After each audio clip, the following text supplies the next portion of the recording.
like to welcome all of you to the June 17th Finance and Audit Committee meeting. I'd like to first recognize that we are gathered on the traditional territory of the Snuneymuxw First Nation.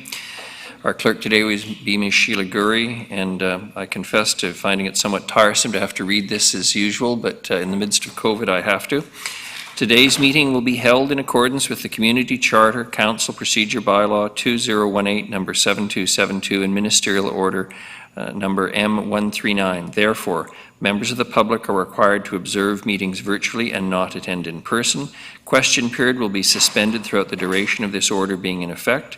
Council and staff will be maintaining physical distancing at all times, with some council members attending these meetings via Zoom. Members of staff that are partaking in the meeting will be spread out in the auditorium, as they are this morning.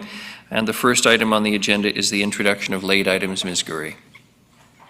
Thank you, Worship. For late items this morning, agenda item 5C, Community Program Development Grants. We're adding applications from the Salish Storm Hockey Association and the Nanaimo Science and Sustainability Society. And that's it, Your Worship. Very good, thank you. A motion for approval of the agenda is amended. Moved Councillor Bonner, seconded Councillor Hemmons. All those in favour? Any opposed? Motion carries. Do we have any attendance by Zoom so far? Not yet, okay. Perhaps you can alert me and I'll just remind them of the usual procedure. If I don't hear a nay, I'm going to assume it's a yay. So, motion for adoption of the minutes is circulated. Moved Councillor Hemmons, seconded Councillor Bonner. All those in favour? Motion carries. Thank you. And the first item, Fire Station Number 1. Mr. Sims, welcome. Thank you, Your Worship. Council, appreciate the opportunity to be here this morning. I'll pass the microphone over very quickly to Mark Bullen, the city's owner's representative on the project for the fire station. The recommendation that you have in front of you is to seek additional funding towards the fire hall project, fire station project. It's, as council is aware, is a piece of our critical infrastructure. This particular fire station houses not only the fire crew, but our loss prevention group, our dispatch, the entire administration, and of course our emergency operations center. So all of these are critical. The existing building, as council knows too well, is not in good seismic shape. So the recommendation is to proceed. This is not the result we'd hoped for in the tender. However, I would say that the market has spoken, and we've seen the market's mind. We have a very solid price. But I'll ask Mr. Bullen to come up, and just the last note that I'd like to assure council and the public, of course, that the due diligence that went into keeping this project as tight and as focused as possible is tremendous. And Mr. Bullen is a good reason for that, or a good part of that. And I'll pass him over.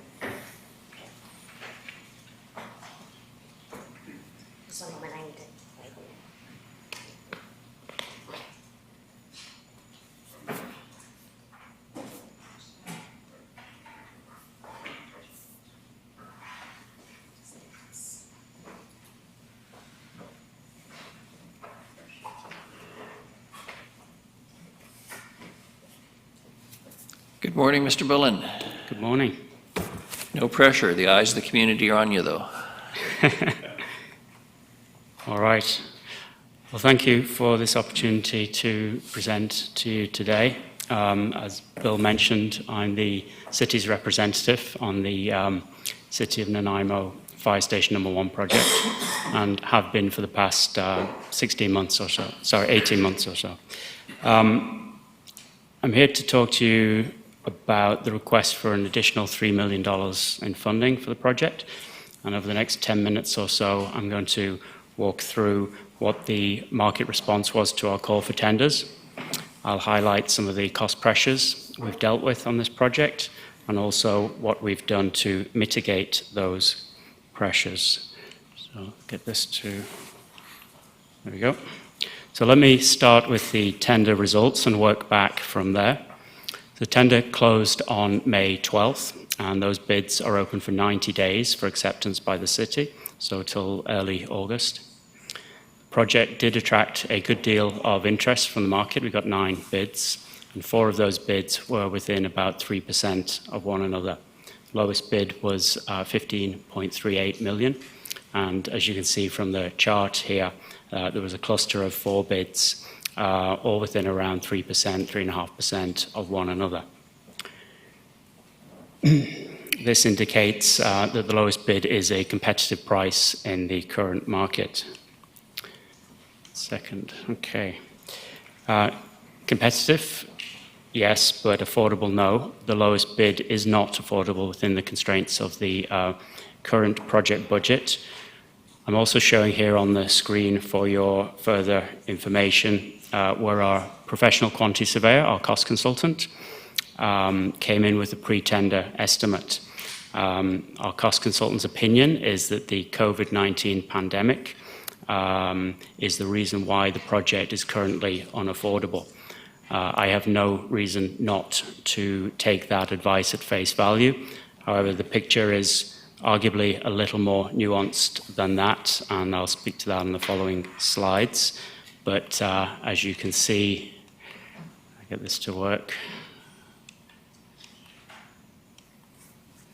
There we go. As you can see, having set aside a suitable contingency in line with the city's project management framework for the construction phase of the project, we have a funding gap of close to $3 million.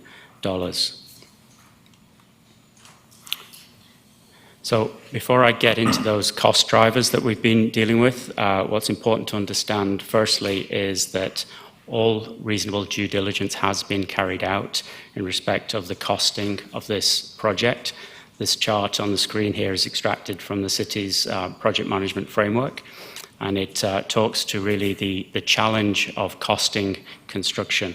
There's a bit of background information. What it tells us is back in 2016, 2017, the project budget, which was set at 17 million, contained a lot of uncertainty, and that's to be expected because that was based on what we call a rough order of magnitude cost estimate. And then over time, we've been closing out that uncertainty and zeroing in on what the project is actually going to cost the city. This has been aided by a professional cost consultant who has delivered 3 additional cost estimates since then. And each one of those estimates, right up until 100% design, immediately prior to issuance of the tender, was in line with the $17 million budget. What this chart indicates is that there's still a degree of uncertainty even at the point of issuing the tender, and that even if the pandemic had not been declared when the tenders came in, we could have expected the forecast cost of the project to be 17 million with a variance of plus 10% or minus up to minus 5%, which is roughly 16 to 19 million. Now that's helpful context to have in terms of understanding the level of certainty we had at the point of going to tender. Ultimately, an estimate is really just that, and it's the market that determines the actual cost. Now that we have the tenders in, we're looking at a budget of 20 million, and as per the city's project management framework, having mitigated costs to the full extent, and I'll talk to that in a moment, we're now required to request an increase in the project budget before proceeding any further. So the reason why the rough order of magnitude cost estimate needs to be treated with a certain degree of caution is that there are so many unknowns, and I'm sure you can imagine this, that simply aren't flushed out until the project has been fully developed, designed and tendered. And I'd like to share some of the specific examples that we experienced on this project.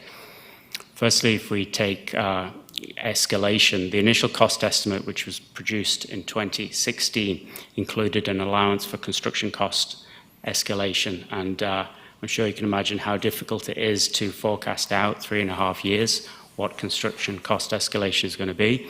And it turns out that actual escalation has been 10% higher than had been forecast at the time, virtually double, in fact. And then if we take the size of the building, the space program, which had been initially developed, was very much preliminary in nature. And once we had an architect on board specialized in fire station design, it became very clear. And we identified what was the right size for this building. And the actual space that was necessary to provide a safe and functional environment for the fire and rescue service was determined, and that was 37% larger than in the original space program. And this was after a great deal of work was done to bring this down to the bare minimum. And then, needless to say, we had the pandemic, which was declared in the middle of the tender process, and clearly that could not have been foreseen. But the bidders and the subtrades have factored this into their bid prices. So we've certainly had to deal with our share of cost pressures, unanticipated cost pressures relative to the 2017 project budget, but it's important that we explain what we did to mitigate those cost pressures to the full extent possible. And the most telling metric really is that despite escalation and despite the pandemic, the total project cost per square meter is actually, it says over 10%, it's actually a full 14% less than originally estimated, which really speaks to the really significant efforts of the design team, as well as the fire and rescue service, who've signed on to a facility which meets their needs. It's functional, but it's basic, it's efficient. There are really no nice to haves or optional extras in the scope of this project. Then there's the fact that we were able to eliminate the need for a temporary fire station altogether, and all the cost that was associated with that. And this enabled us to offset some of those really significant cost pressures I mentioned a moment ago. And this was done by simply ensuring that we're able to build the new facility before demolishing the old. And this strategy is obviously much more preferable in terms of minimizing disruption and inconvenience to the fire and rescue service throughout the duration of construction. And the other point I just wanted to make there was that we went to great lengths to engage with the market and to generate interest in our project, and this really paid off with a very competitive tendering process, as we saw on the very first slide. So, you know, what I'd like to say is you can be assured that the project is not over budget because of a lack of competition. This is a market price for what is a very efficient, carefully planned and designed facility. And all of the work that has been done has acted to put downward pressure on the cost and to counter the impact of escalation, of the building size and of the pandemic. I'd also like to assure you that all the best practices that are set out in the city's seems to have gone. That are set out in the city's project management framework have been followed, including a monthly steering committee providing very close oversight of the project, and we've benefited from the support, knowledge and experience of Jake, of Chief Karen Fry and Bill Sims, the General Manager of Engineering and Public Works, on that committee, which has been hugely beneficial. We employed all the required cost management practices, rounds of value engineering for cost estimates, market engagement. We eliminated all unnecessary costs from the project. We engaged an architect who specializes in fire station design. And we've ultimately designed and validated a facility that we know will meet the needs of the fire and rescue service. One second. There we go. In terms of the impact of COVID-19 on the project, as I mentioned, our cost consultant advises that had the pandemic not occurred, we would still likely have been on target to deliver the project within the $17 million budget. Now, what I can tell you is what I am seeing firsthand on my other projects, facility or building projects. And these are projects where you have multiple trades working on top of one another in close confined spaces, often inside of a building. So there's, as you can imagine, a marked impact of the social distancing requirements on productivity. And this will vary from project to project, but what I'm seeing and what I'm hearing is 10 to 15% productivity impacts are not unusual. These projects also rely on very complex and often international supply chains, for a whole range of products, such as everything from the windows and the cladding materials to the mechanical and electrical equipment and plant, which comes from various parts of the country and beyond. And you can imagine the challenges of getting these products and materials out of factories which may have suffered shutdowns and may not be operating at full capacity. And the idea of bringing them into the country at a time when international shipping is so disrupted for the foreseeable future. This is driving much more local supply chain solutions, which on the one hand can be very beneficial, but it also drives cost. So the impact is very real. I'm seeing that myself. It's also important to note that it's not just cost. The COVID-19 pandemic also has an impact on schedule. What we've done on this project is we haven't let the end date slip. So what this means is that this is likely to have manifested itself in a further additional cost pressure, which is priced within the tenders. So yes, I believe COVID-19 has had a very significant impact on the cost of this project. But on the plus side, the tenders that we have require the contractor will deliver on time, regardless of whether or not the restrictions continue for the duration of the project. So the next slide is just to summarize. The project is on time, but it's over budget due to the cost pressures I've highlighted, and this is despite the application of those leading practices to mitigate those cost pressures. The city has a firm and competitive tender on the table ready for acceptance, which provides for a good degree of certainty of occupancy on time and delivery within a rebaseline budget of $20 million. Now, if you do choose today to defer the project and retender at a later date, yes, we may be in a position where we have more certainty around the impact of the pandemic, but clearly we're not going to have the building on time, and there's no guarantee, or in my view, any likelihood that the costs are going to de-escalate from here. I also don't believe that we would get the same level of competition if we rerun a tender process in the future, which could also drive the price higher. So this concludes my presentation. If you'd like to ask any questions at the time, I'm very pleased to answer them. Thank you, Mr. Bullen. Questions? Councillor Bonner, who shows up as Councillor Brown now, and then Councillor Gesselbrock. Thank you, Your Worship, and through you to Mr. Bullen. You mentioned that the contract sort of not so much guarantees, but that the work will be completed in the time frame. What would happen if there was a second wave, as is possibly predicted by some medical officers, say in the beginning of the flu season, which would be in the fall or something along those lines? Does that throw a monkey wrench into it, or does it still maintain the same time frame? Not necessarily. So our tenders are based on the assumption that the restrictions that are currently in place, so in respect of social distancing, for example, will continue for the duration of the project. So those restrictions, they could be lifted and they could come back with the second wave, but that would not entitle the contractor to additional cost or time. It wouldn't, or? It would not, no.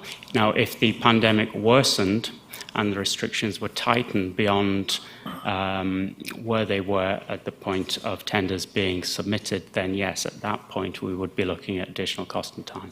Yeah, I think that if a second wave did show up, they probably would pull things back a bit. Yeah. Okay, thanks. Councillor Gesselbrock. Thank you, Worship. Yeah, just a similar line of question. So the tender is based on sort of the restrictions that were in place in March. How much of the cost is associated with loss of productivity as opposed to supply chains? I'm just wondering, for example, say if restrictions are lifted, would we potentially be able to recoup some of that cost? Yeah. So the reference point is May 12th, which is when the tenders were submitted. Now, if the restrictions are lifted, we would very certainly be looking to have a conversation with the contractor about the benefit to the project of loosening those restrictions. However, As you can imagine, with a construction project, it's in the early days when a lot of the key decisions are made and contracts are let. So, for instance, the contractor will be looking to mitigate the risk of the pandemic impacting the project by likely sourcing materials more locally. Once those contracts have been sourced, it's very difficult to seek to negotiate down those contracts. But absolutely, we will be engaging the contract to talk about that in that eventuality. Anyone else? Councillor Hemmons. Oh, sorry, you're back on, Councillor. I was going to move the motion.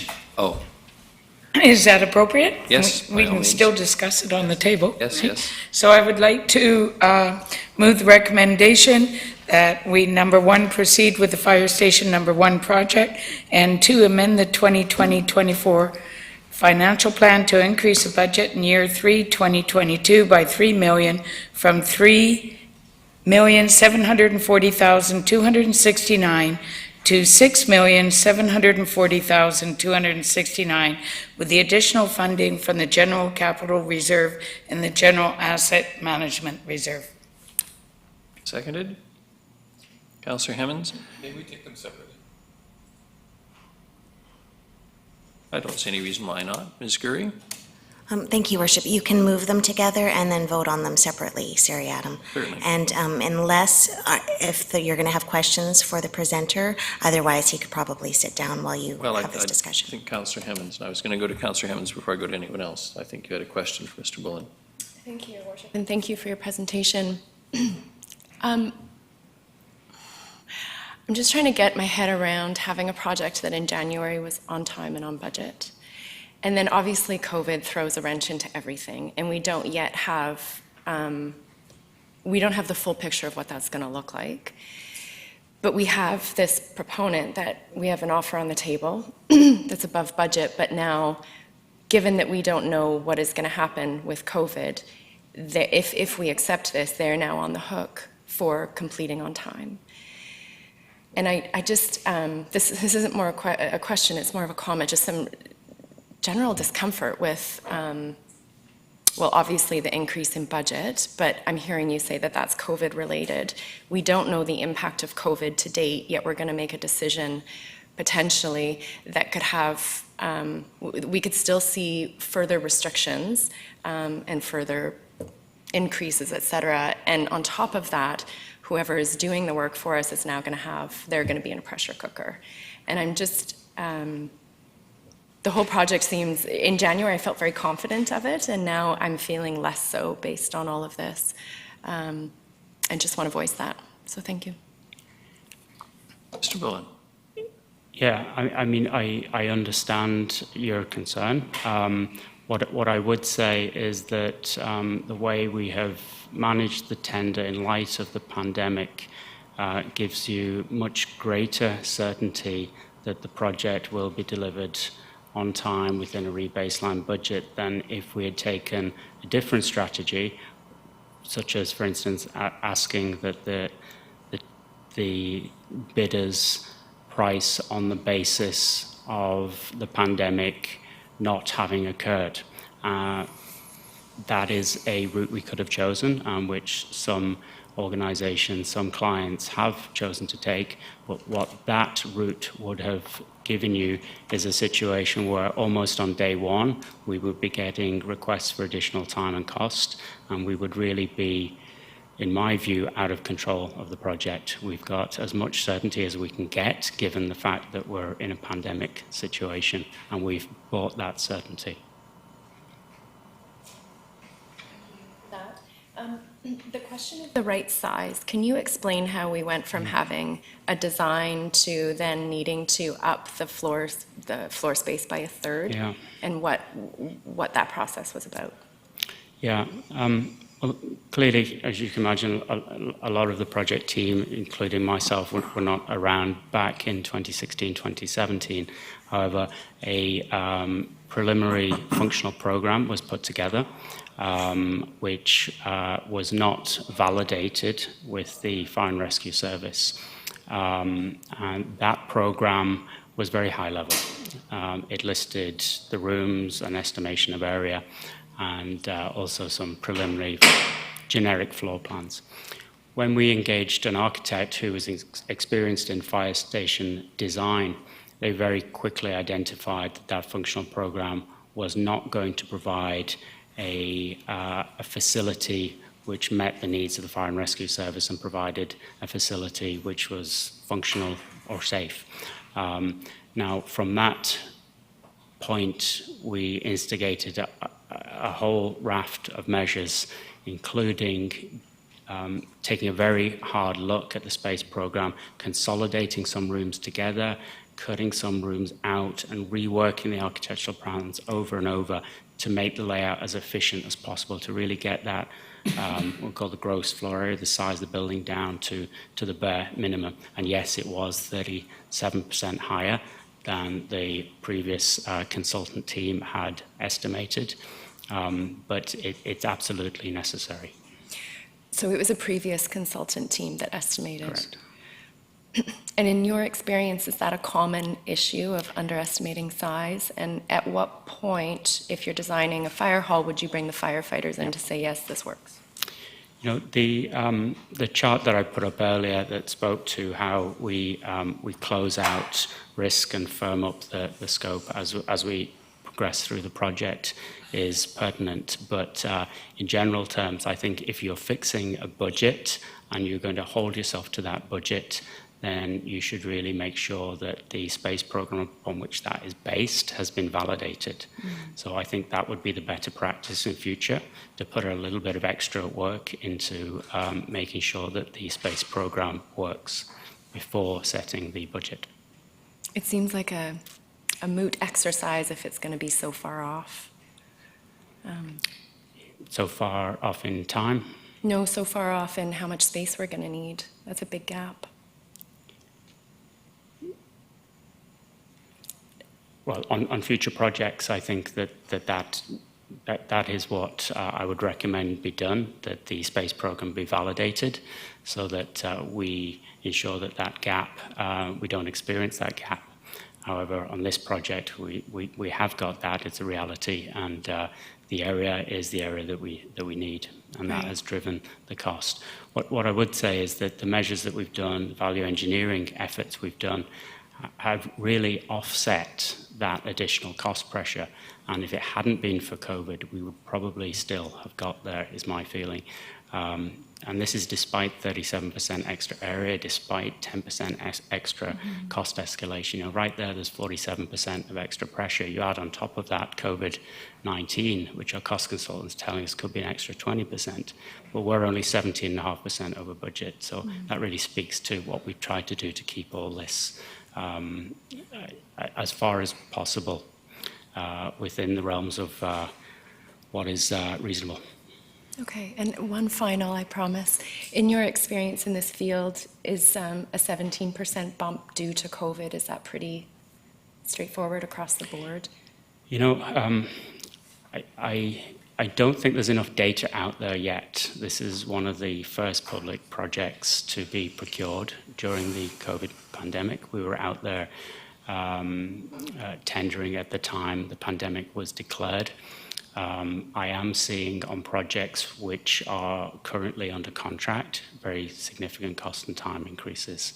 And when we're asking the contractors to take the risk that there may be a second wave, that these, or at least that the restrictions may be in place for the duration of the contract, then I think that, yes, that is probably not unreasonable. Okay, thank you. Now I have next Councillor, I believe it's Councillor Martman, no, but it shows up as Brown and Thorpe, but I'm not sure whether we've got the corrected ones or not, so thank you. Councillor Martin. I just wanted to speak to the concerns of, yes, nobody would want anything to go over budget, but it is very unusual times. And this project is so important for the safety and the protection of our city, especially in the event of, God forbid, we had an earthquake. And so I really support this project going forward. I think it's unfortunate, but so is COVID unfortunate. And if we were to defer and go back through the whole process, we number one would be delaying. My experience in just being in commercial insurance and watching construction and budgets, labor and materials do not go down in cost. It would only increase the cost to the city even more. So I just wanted to firmly say, I personally definitely support it. So thank you. Councillor Brown? But I don't know if I'm next. Well, it says Thorpe, so, but I'm going to go for Thorpe in the flesh. I'll have to shoo Mr. Bullen out of the way. I'll just wipe it down. It's got Wipe my face at the got same nothing time. else to do.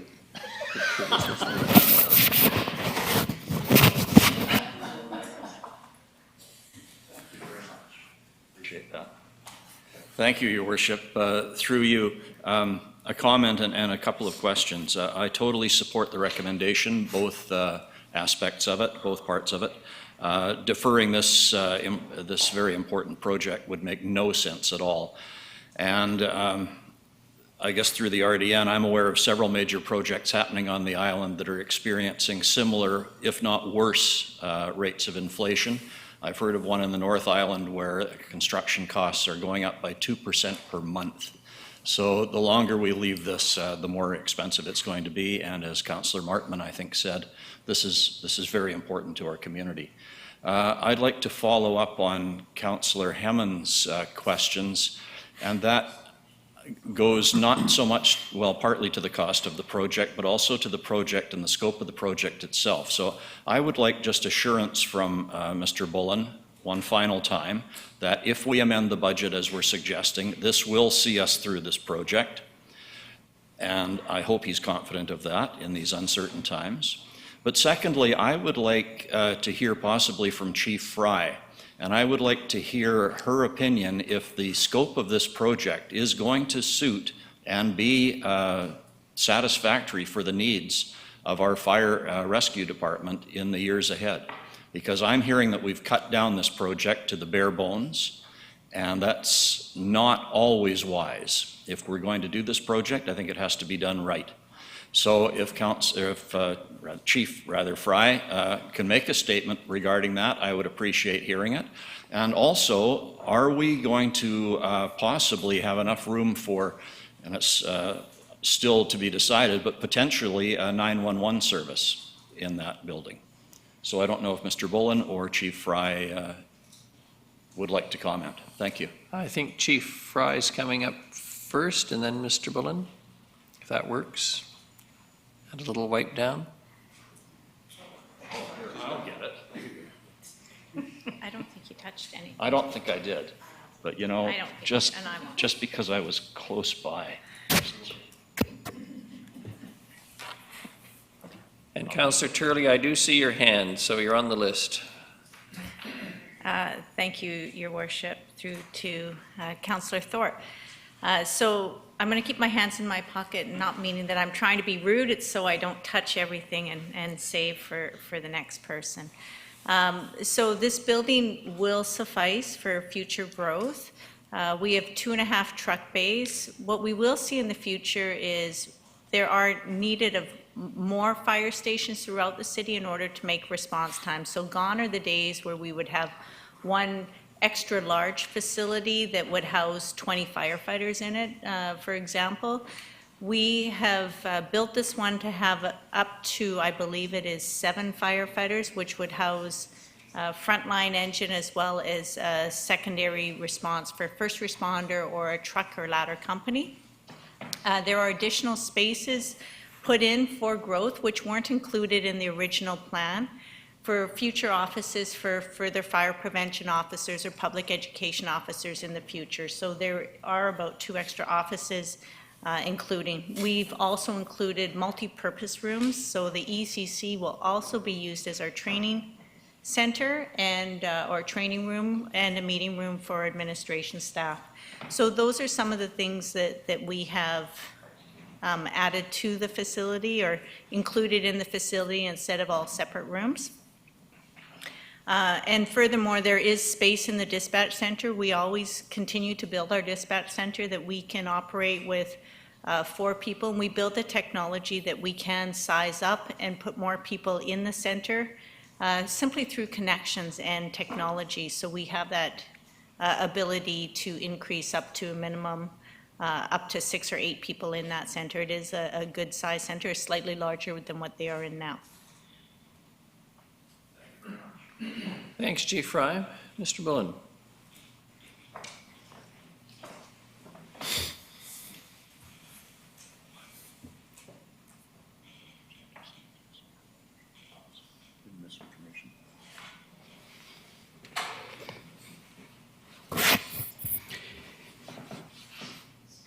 So in respect to the question which was posed, I believe, am I confident that we will deliver the project within the rebaseline budget of 20 million?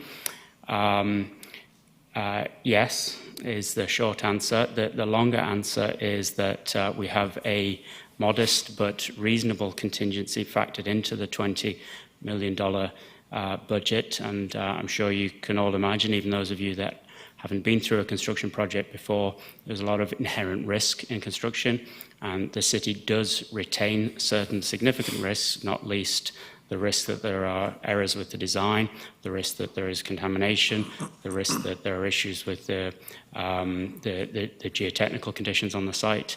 But the contingency that we have, I believe, is of the right level, and it's in line with the city's project management framework, and I will certainly be doing everything I can to deliver within that budget. I must say, as a lawyer who spent a long career in this community, that asking for a guarantee in a construction project is like trying to guarantee that no marriage will ever fall apart. It doesn't work like that, but I think in as much as we can offer a guarantee, I think Mr. Bullen's been able to do that. Councillor Brown. Thank you, Your Worship, and thank you for all the information. This is just more of a comment. I have to say I'm very much struggling with this particular decision. Not so much the cost escalations, things cost what they cost, and as you highlighted, there's always risk and things happen, and this project started numerous years ago, and we all know that costs have generally increased. I'm also supportive of the project. What I'm actually struggling with, though, is, and I don't think I'll ever understand the exact conditions that were initially there to produce this project and how it was conceptualized, but I can sympathize a bit. But I think the license for this project came through electoral assent. It went through the AAP process, and the documentation and the pricing. So the pricing is one thing, but the an additional 6,000 square feet, a lot of reworking of the project, that was not provided at the time to the public to provide, I think, the license to borrow up to 17 million. So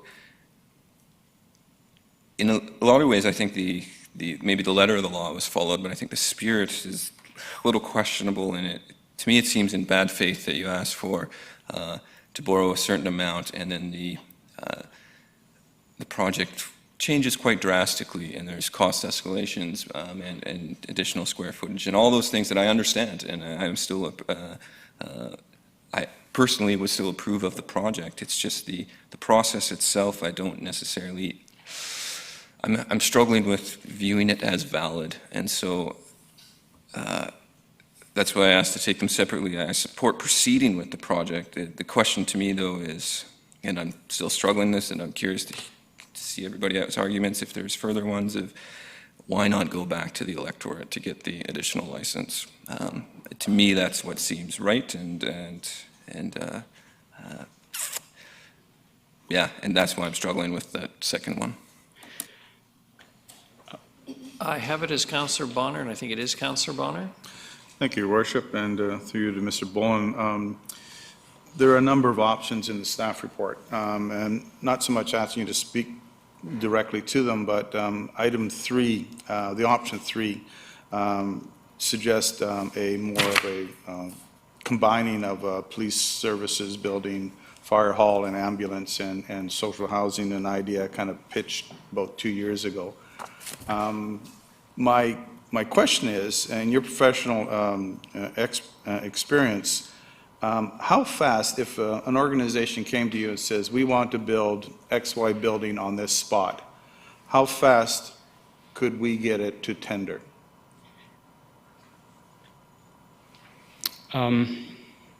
So to figure out the details of the site, to hire a consultant team, to develop a design, and to plan a procurement process would take at the bare minimum 12 months. Yeah, bare minimum. Yeah, likely more. I also just want to respond to the point about going back to the public, and I fully realize that wasn't a question posed to me, but just do want to highlight that if we don't award a tender by August 10th, then we will be in the situation of having to re-tender this project, which will delay the project by at least 6 months, and in my view, will also push the cost further. Just a further comment that the issues with the building size and the construction cost escalation had been dealt with by the project team. The issue here is that the pandemic occurred, and I believe that that's an extraordinary situation that nobody could have foreseen, and that needs to be taken into consideration. But I also just want to make a further statement in light of a press report which was circulated yesterday, that the cost per square foot, the total cost per square foot of this building is entirely reasonable. It was quoted in the media being, I believe, close to $1,200 a square foot. That's incorrect. We're at $860 a square foot. And the construction cost per square foot is exactly the same as it was estimated back in 2016, $660. Councillor Turley. Thank you, Your Worship. This is probably through to Ms. Mercer or somebody in finance. Are there any time limitations on the electorally approved borrowing for the capital?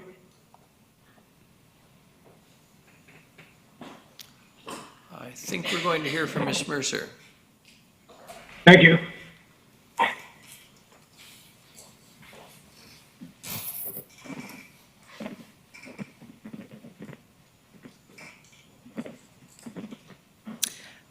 Through your worship to Councillor Turley, no, there is not any time limit. We draw against the 16.9 million dollar amount that we were approved. So we draw on that as we need it. And so at this point, there's no time limit. The money we have already borrowed, if the project was delayed, we still have to pay that back over the term of the loan. Thank you. I have a question for Councillor Martman. For finance. So I understand that, thank you, Your Worship. I understand, so we borrowed the 17 million through the electoral approvals system.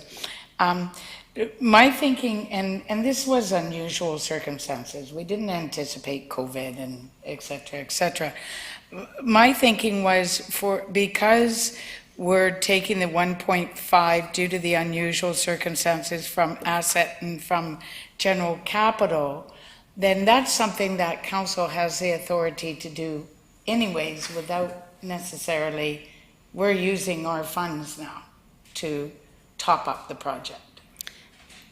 Through you to Councillor Martman, yes, that is correct. Council, they are reserves, and that is within your right to choose how you use those. The only reason you would need to go back to the electoral for electoral approval is if you wanted to borrow more money. Right. Thank you. Councillor Brown. Thank you, Your Worship. This question through you to Ms. Mercer. With the potential of the additional 3 million coming from the general capital reserve and the general asset management reserve, what impact would that have on currently planned projects? What has impact on what? Sorry. What impact would that have on the currently planned projects? Right now, the money is there, but we have to do some juggling around, but that would limit funding of other things in the future. So we use this money now, we don't have it in the future to use. We have to do, I believe, some moving of things around from the asset management side of things, but... So that those impacts haven't been fully mapped out yet? No, we're working on that right now. Okay, thank you. Councillor Hemmons. Thank you, Your Worship. Again, just another comment, and I want to be really clear about what I feel like we're possibly toying with, and that's that we did the AAP process. That costs a significant amount of money to run a referendum.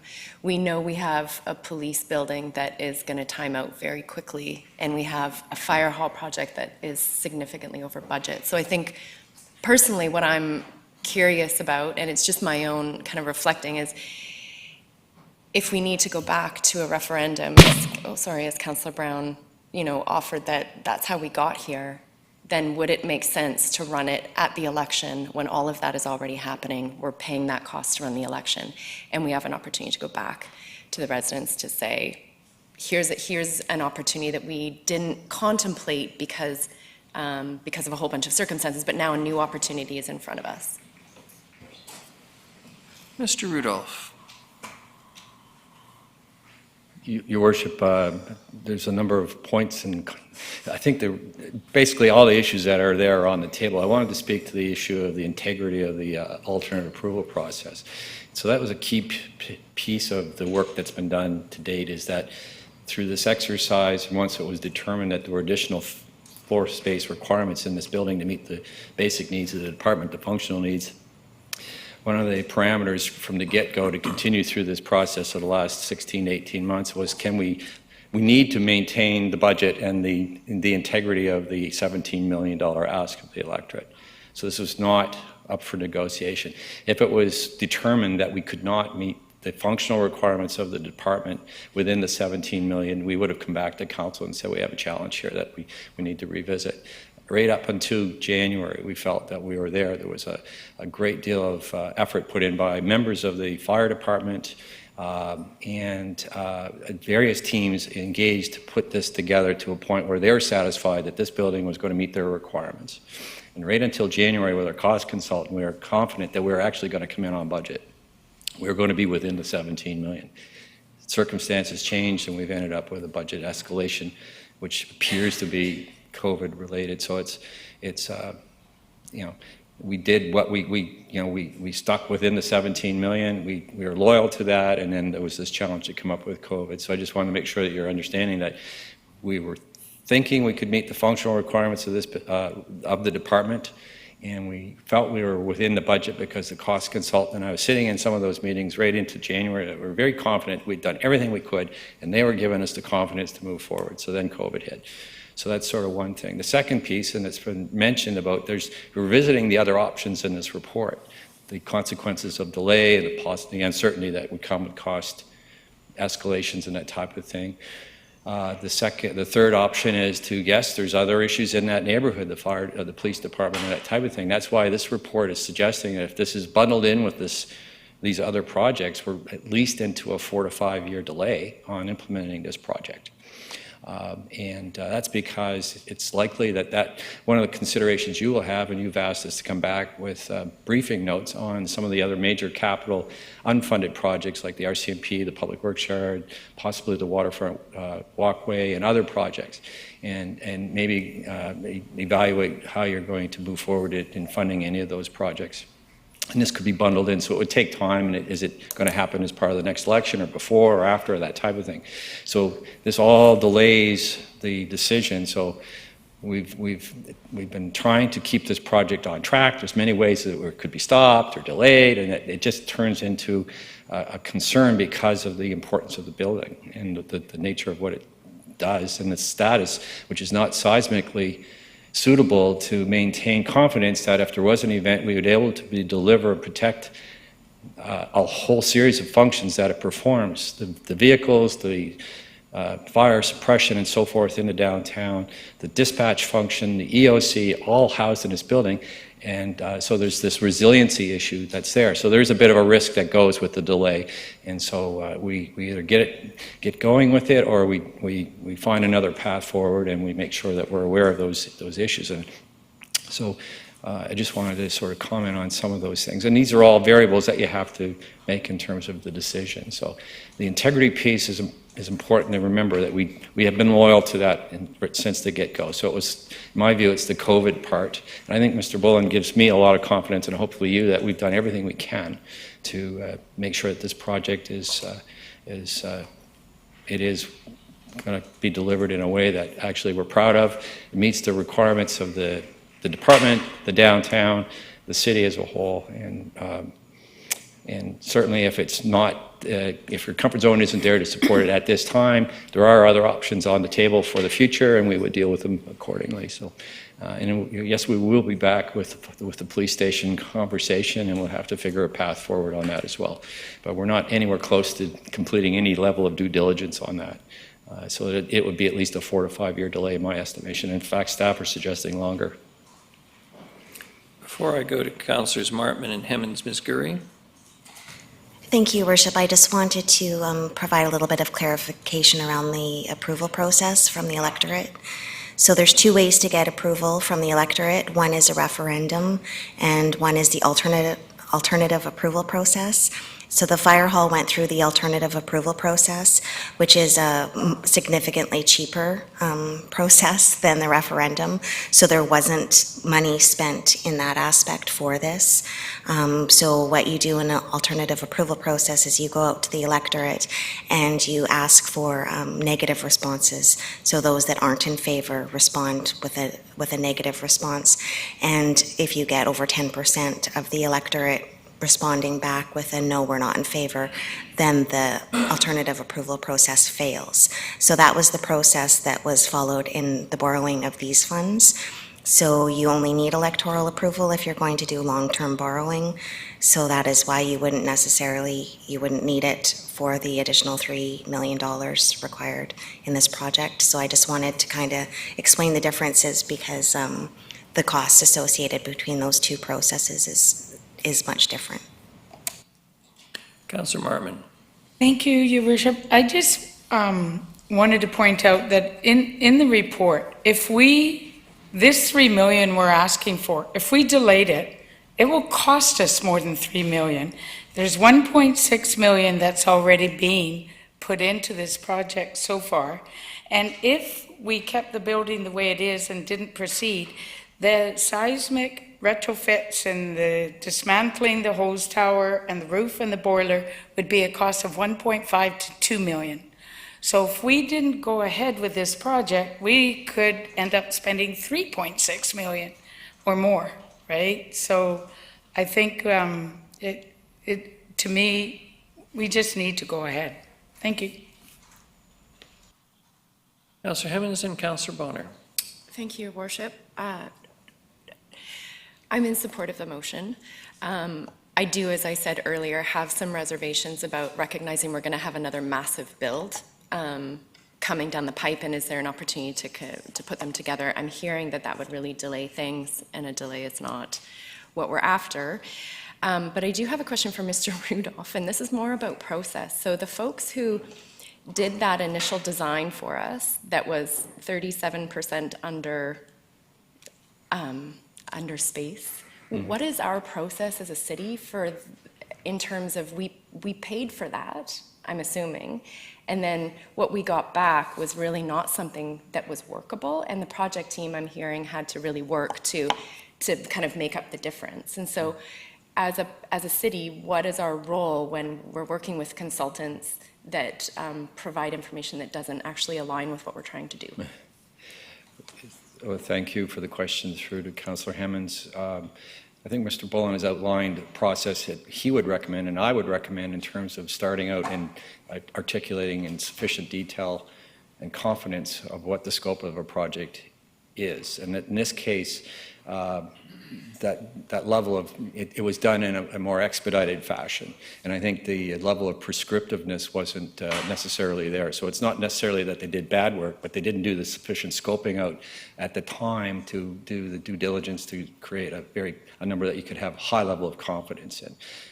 That's not necessarily the wrong thing. So I suppose in hindsight, they should have given themselves a little more contingency to allow, if you remember that graph that was very broad, which is a risk variability curve, they could have provided a little more cushion there to accommodate for that uncertainty that if you actually get somebody engaged to do the detailed design, they would have had. So it's not a criticism of the people involved at the time. It's just, in hindsight, it would have been preferable to have a little more contingency in terms of dealing with the risk variability, and so it would have been scoped out. So I don't think we should be looking at it that way. I just say this project got inherited. When this team got involved, it was determined that there were some challenges with the bays and some of the other features of the building that needed to be addressed, or else it wouldn't have met the functional requirements of the department. And that was the due diligence that took place when we got into this project, and we were serious about making it happen. So again, Mr. Bullen has outlined a process that he would recommend and I would recommend it for future projects as we move forward. And we do have a very rigorous and updated project management framework, which probably wasn't as rigorous or as in place at the time as it is now. So I'm pretty confident that given the way we handle things at this time, we would not have a situation in the future with this. And that having a really competent, highly trained and skilled project management person on the team in this case is showing its value tremendously throughout this exercise. We found opportunities there.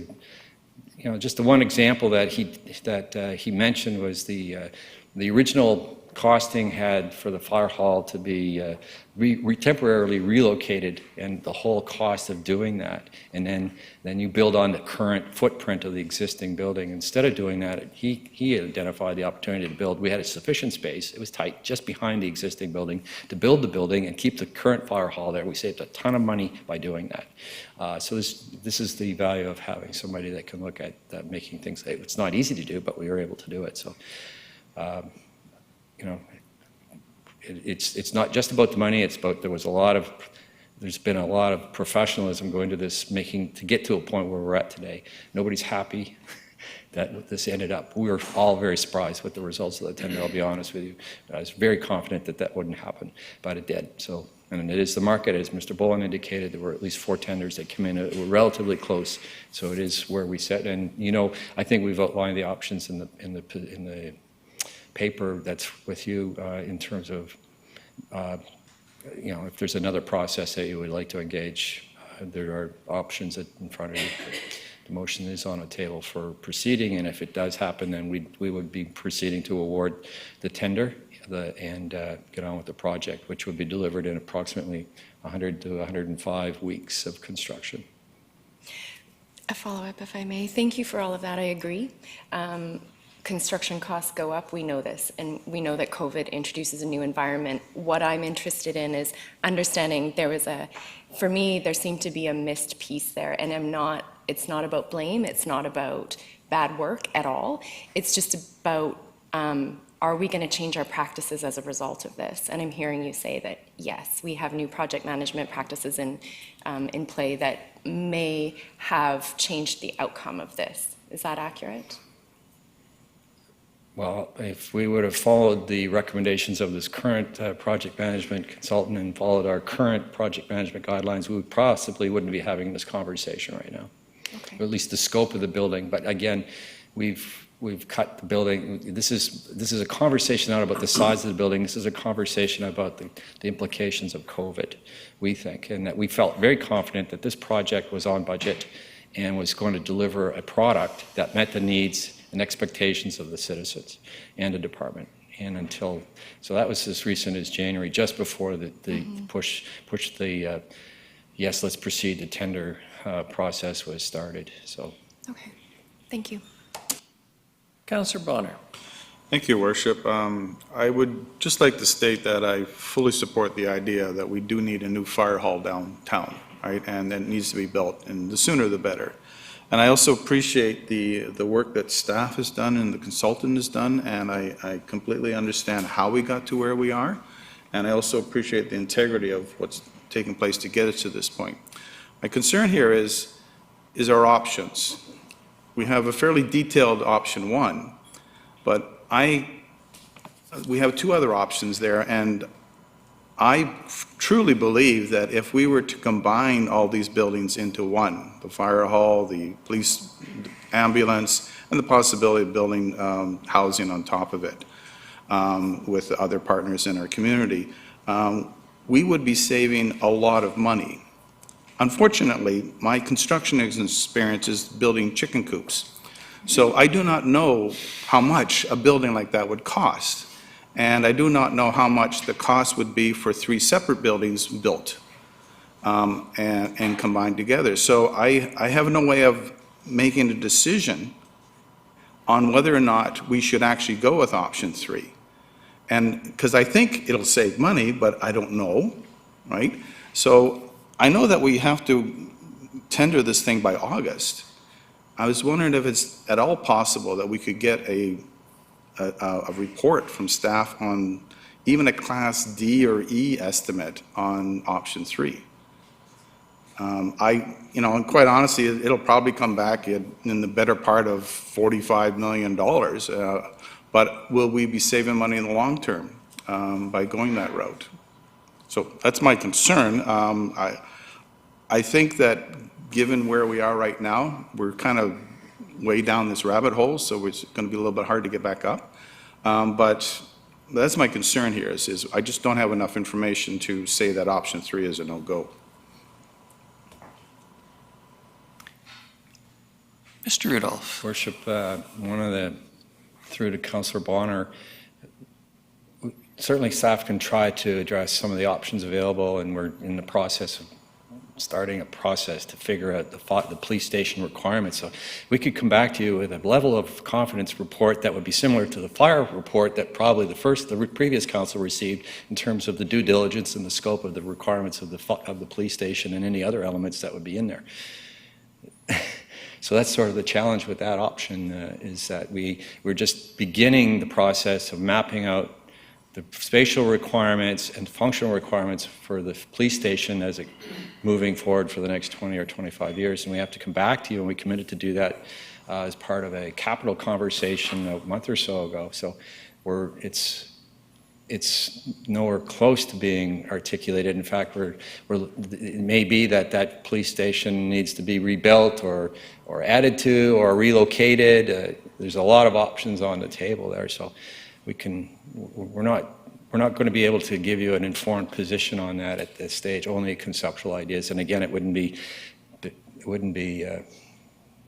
leave you with the same level of confidence that we inherited the fire hall report in terms of the thinking of the scope of the project. But so there's a lot of variables attached to it. So what we now have, if this goes forward, is a very definitive project and a very specific part of the public safety precinct, and gives you this is an anchor, and we'll know should other projects emerge around there how to adhere to it. So.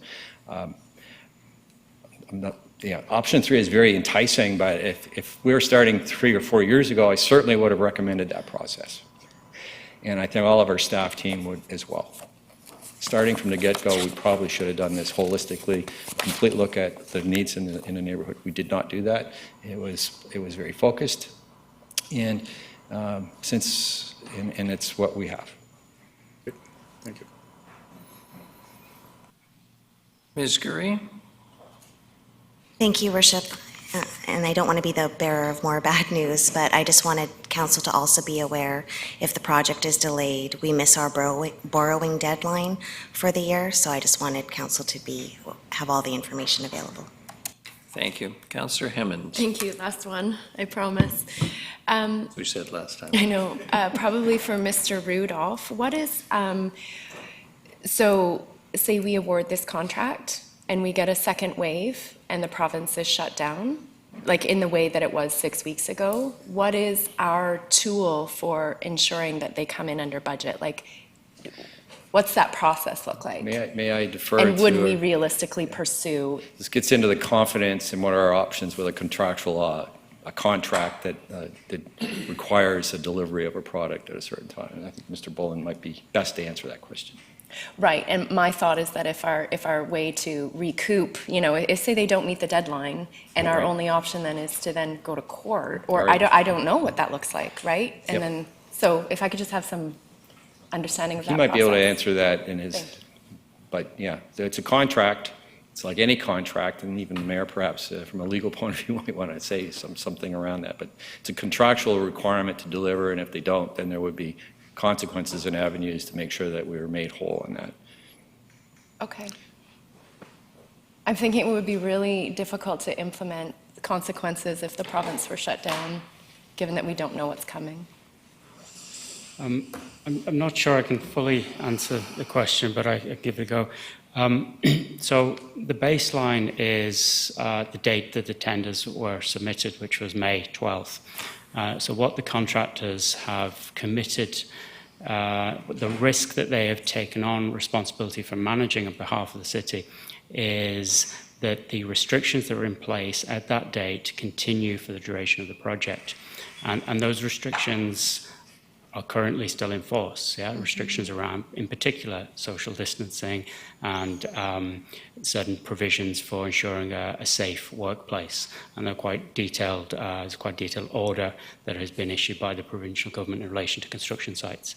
If there is a second wave, the question, I guess, would be whether or not those restrictions would be strengthened. We simply don't know if that's going to happen or if the restrictions will just remain in place.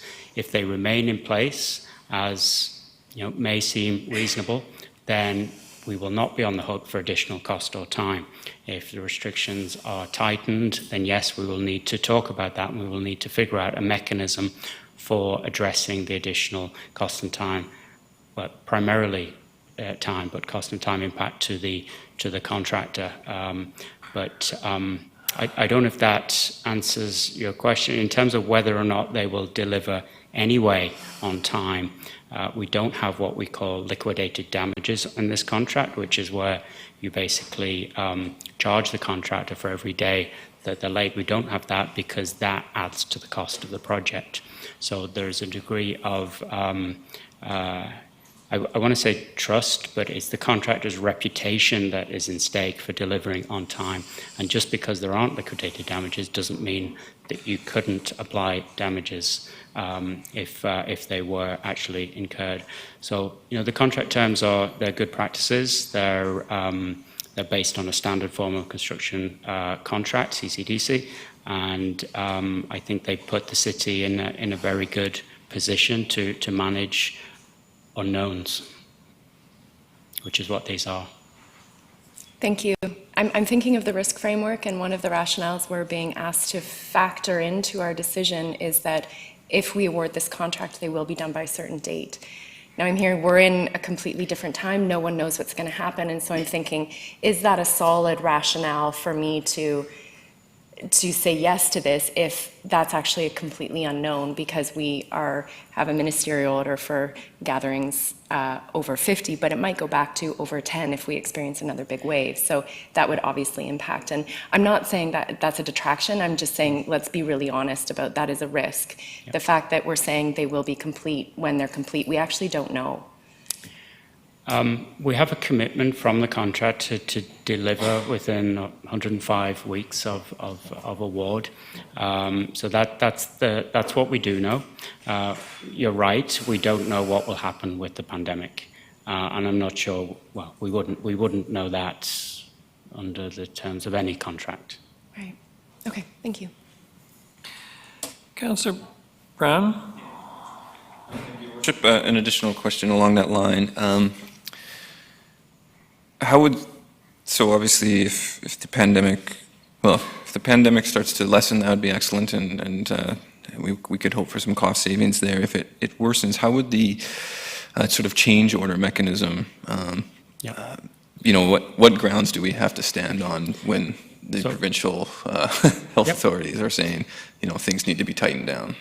Yep, it's a good question. It's something we have thought about. So when we dealt with this at the time, we amended the contract that was out to tender to require that a provision be put in place to evaluate cost and time impact of a change in restrictions due to the pandemic, and that would include open book accounting. So we would have an opportunity to open the contractors' books to verify that certain costs that they are claiming had been incurred. Thanks. Yeah.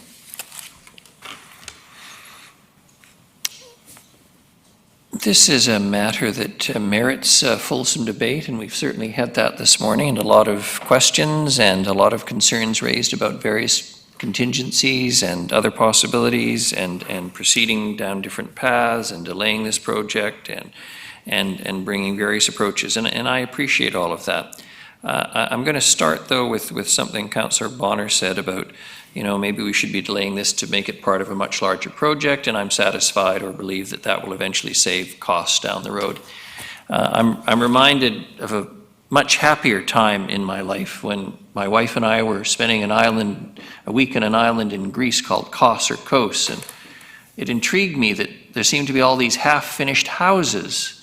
I didn't understand this. I thought, this is a prosperous little place. It's lots of tourists, etc. And what was explained to me by the locals was that they would build their houses as they had the money. So, if you had money, you added on the extra room. And if you didn't have the money, you didn't add on the extra room. And it was a pretty sensible approach to things. But of course, that meant it took a long time to get the house you want. I'm not satisfied that the good citizens of Nanaimo, if we rolled this into a referendum with the waterfront walkway potentially and a new fire hall and this project and a whole bunch of other things, would probably say yes to borrowing all that money. Because if you do borrow all that money, there is a significant cost for the borrowing over a long period of time. Right now, we are in a period of low interest rates. Back in 1981, when my wife and I had that glorious trip, you could get a nice 3-year mortgage in Nanaimo for about 15%. I'm not suggesting those days will return, but they might. Right now, we have low interest rates. We have a project that, by general agreement, is important to the city. I don't think there's any disagreement around this table.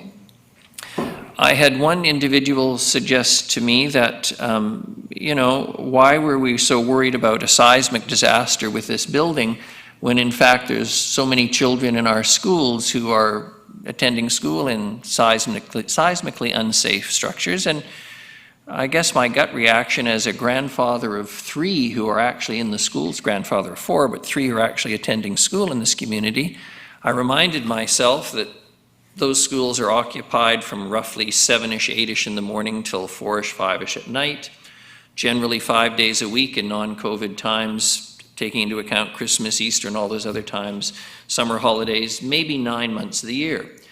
But I'm looking in the audience today, and I see firefighters who are occupying this existing building 24/7, 52 weeks of the year. And I'm considering also that in the event of any disaster, if we can't get those trucks out, if we have lost the lives of our firefighters, if we have put at risk the safety of this community and its citizens, including the school children who might require the attendance of the firefighters, if we don't have a functional system to dispatch emergency vehicles, etc., fighting over $3 million and considering delaying this project is going to look like really small potatoes. And again, I go back to where I started. This is an important and fulsome debate, and we're talking about $3 million. It's real money. On the other hand, the annual budget of this community is roughly $200 million. What's the exact figure, Ms. Mercer? Yeah, $200 million. So I guess looking at that, looking at the needs, looking at the fact that this passed a process already, given all the work that's gone into it, and having listened carefully, as I say to everyone here this morning, I'm satisfied that delaying this project will serve no useful purpose, that indeed we face greater risk in terms of rising costs, Many have mentioned the possibility of further or worse restrictions. That's right, and if we delay it and we delay it after that because worse restrictions come in, then we're looking at a new fire hall when? In the lifetime of the service of any members of this council around the table? No, I think it is time, as they say, to fish or cut bait. This is a necessary project. It's been approved. Public safety is involved, both for the people who work there and for the people who require its services. And I am happily going to support this project because conscious of the fact that $3 million is $3 million, nothing is certain in the future. Nothing is certain. And we can only make decisions on the basis of the information we have, and on the basis of the information we have, I'm satisfied this needs to proceed. I see I've inspired Councillor Brown, though, so we'll give him the last word. The last word, no. I'm going to, with much reluctance, I'm going to support the advancement of this project. And there's been no question in my mind that every effort has been made to make this project work. And I do think something needs addressing, though, and that is I've been very hesitant to ever be critical of things that have happened in past regimes. But this is the third major capital expense where I feel like the process and the numbers that were used were dishonest.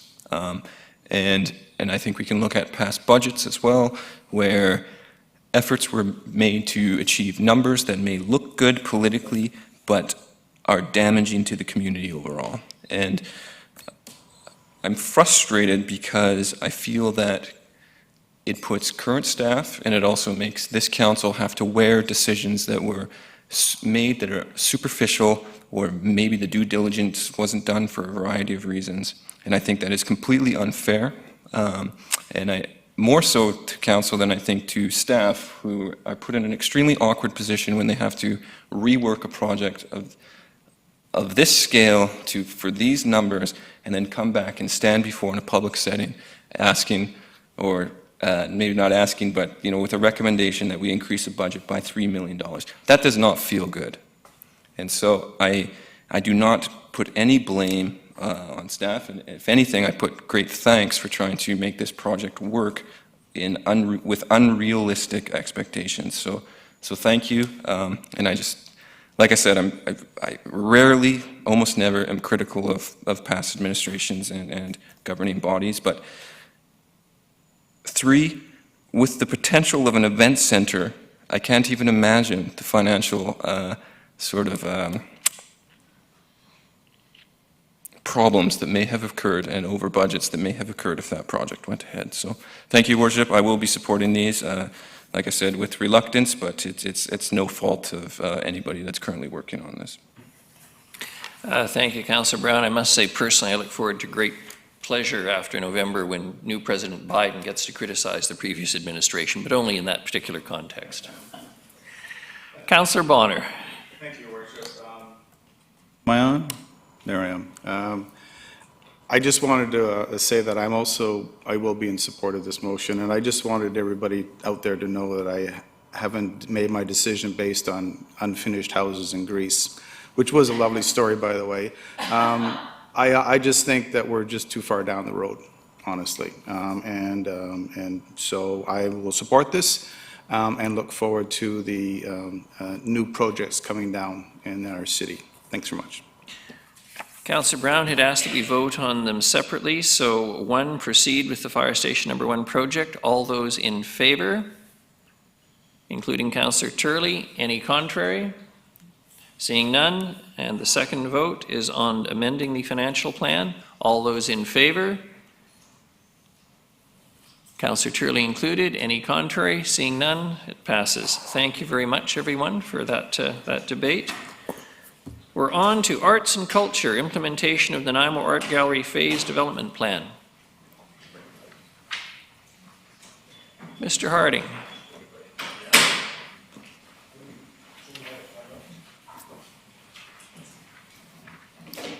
I'm advised that there is coffee available. I wonder if, does anyone wish to take a 5-minute adjournment and... Thank you. We'll take a 5-minute adjournment. to let the last one up before I put it.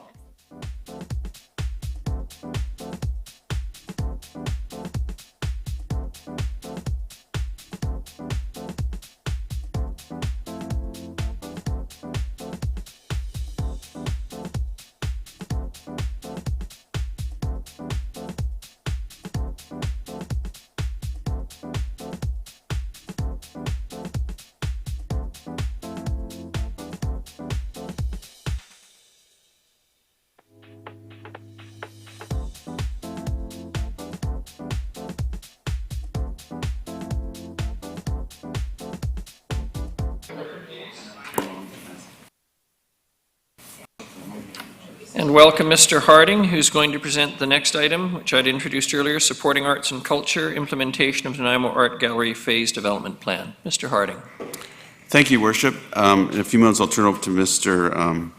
Hammer from the Art Gallery to do a presentation to Council, but we've been in front of Council a few times now since in this new year, introducing Council or reintroducing Council to the Art Gallery process, and particularly since 2014 and bringing the Art Gallery into the 150 Commercial Street and the various plans and improvements.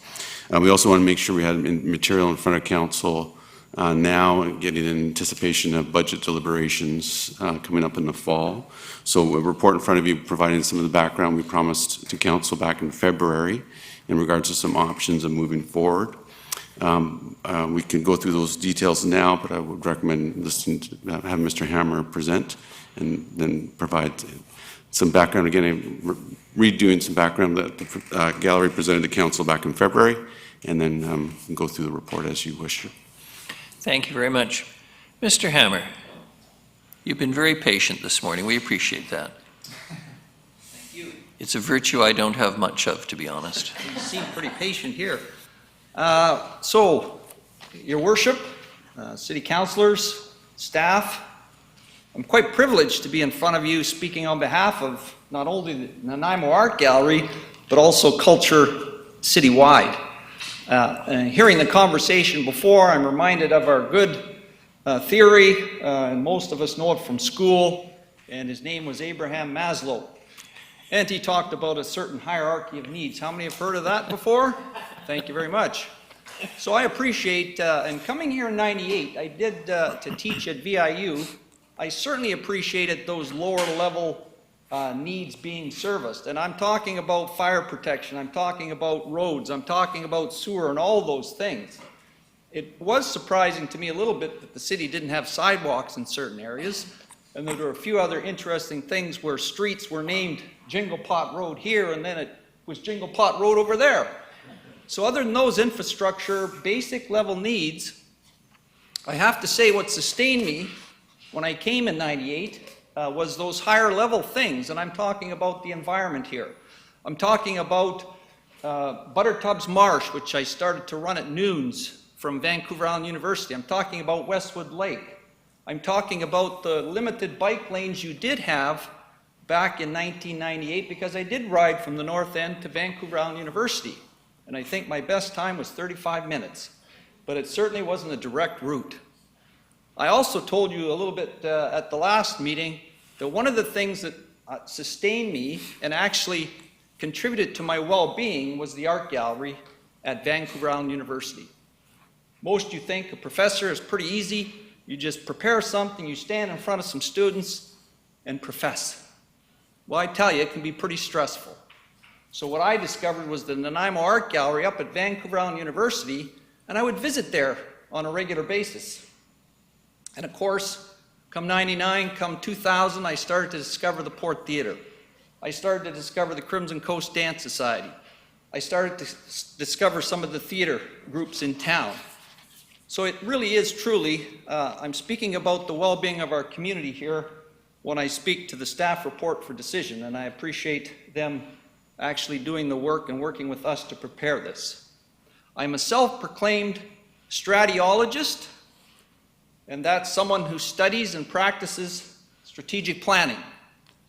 And this is the result of actually a vision, and we know that's a big part of strategic planning that dates back to 2008. And since that time, 2013, 2012 to 14, the city came together to create a cultural strategy. And part of that strategy was to support the Nanaimo Art Gallery. And our own strategy was a 3-phase strategy which looked at amalgamation of facilities, looked at building our programs, looked at professionalizing the Nanaimo Art Gallery. And we've done that, and we'll continue to do that. Phase 3 of that vision and strategic plan is actually looking at an expansion of that Nanaimo Art Gallery. And so we're proposing to you, we need to get there through support from City Council, which we have always done throughout the whole thing, is working collaboratively with the city to build this wonderful well-being facility that supports the community and beyond. So we are looking, as it outlines in this very detailed staff report, thank you Richard and staff, for an increase in that. We've simply outgrown where we're at. And that's based on the good work of staff and with the support of the city. And so we've outgrown our space for programming, for bringing in more displays and artworks. And I guess I'm here to answer any questions along with Richard in support of the staff decision to support the art gallery and culture in the city. Thank you very much, Mr. Hammer. I see people reaching for their... Councillor Bonner. Thank you, Worship. And we had an opportunity to have a conversation earlier, and I'd like to sort of answer the same question so everybody else can hear. There's part of your ask is for $24,000, $25,000 for a study on the expanding into the art gallery now that the symphony is no longer in part of it. I think they've released their lease with you folks. Can you give me a better idea, understanding of what that entails and what will come out of it at the end?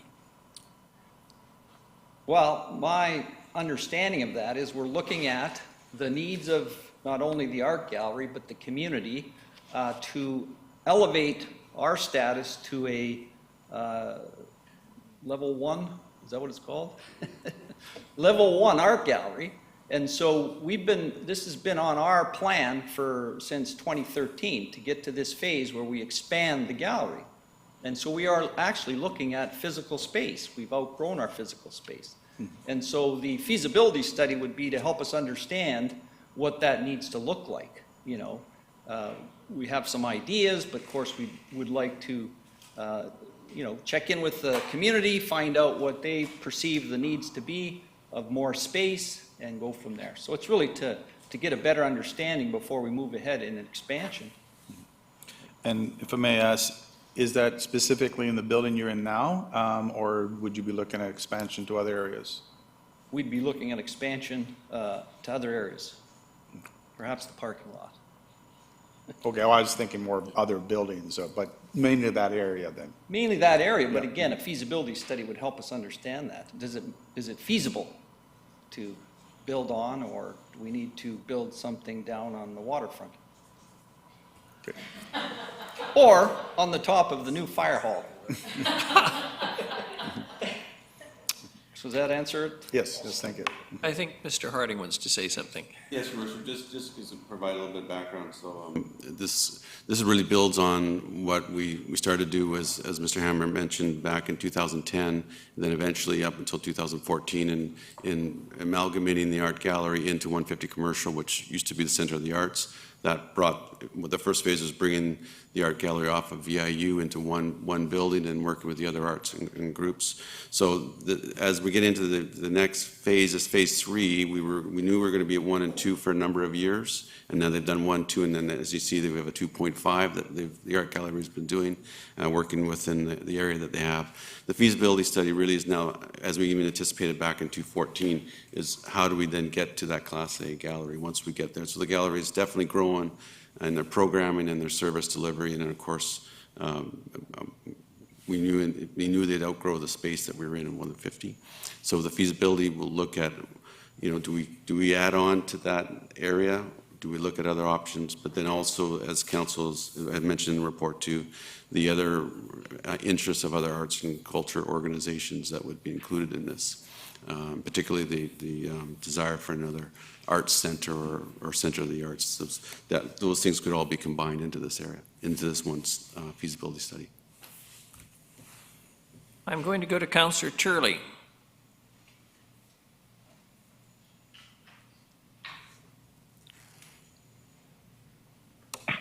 Here we are. I'm unmuted. So I have a question with regard to under sector research in the report, where it indicates that the Art Gallery in Prince George and the one in Kamloops municipal investment accounts for 35% of their budget, and whatever the other one is. My question is, do those art galleries include space and display space for local artists, or is it a similar art gallery to what we currently have on Commercial Street? My understanding would include, I think they're larger spaces, but I'm not definitive on that. Richard, do you know? All the details with that in regards, and again, as we go into the feasibility of looking at those aspects, we could then do some more comparisons to some of those other venues. We use those ones as very similar in what we know of municipal art galleries, some of our city size and makeup. The details of each of the programming, I'd have to look at that a little bit more. Okay, thank you. Councillor Gesselbrock and then Councillor Hemmens. Thank you, Worship. Yeah, just more on the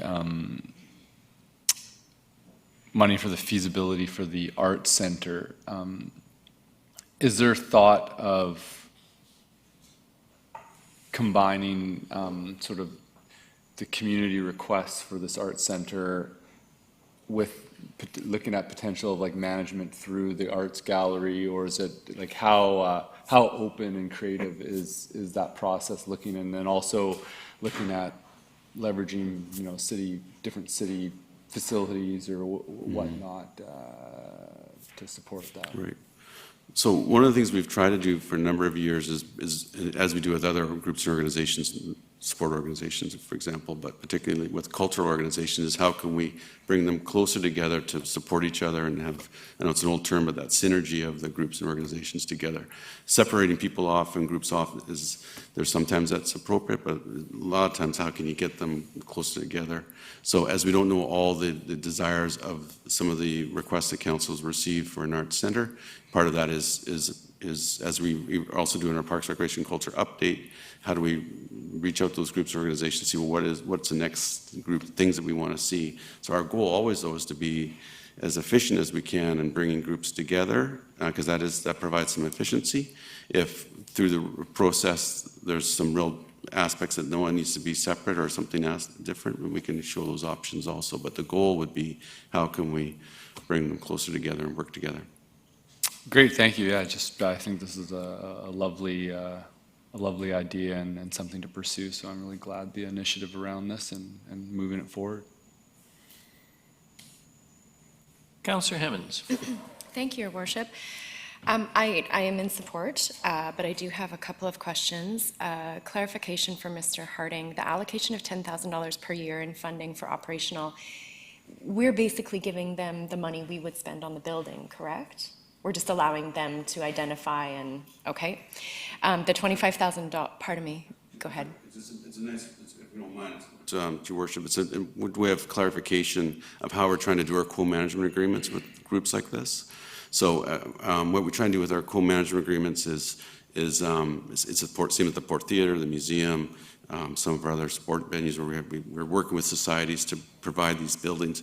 The city we work on the larger capital issues on the long range, but we've also found that there's those smaller capital issues throughout the year that the groups need to do, door locks, washrooms, things like that. It provides them a little more to do those operating projects that help maintain and sustain, which are city buildings. It gives them a little bit more resources to do those operational capital projects throughout the year.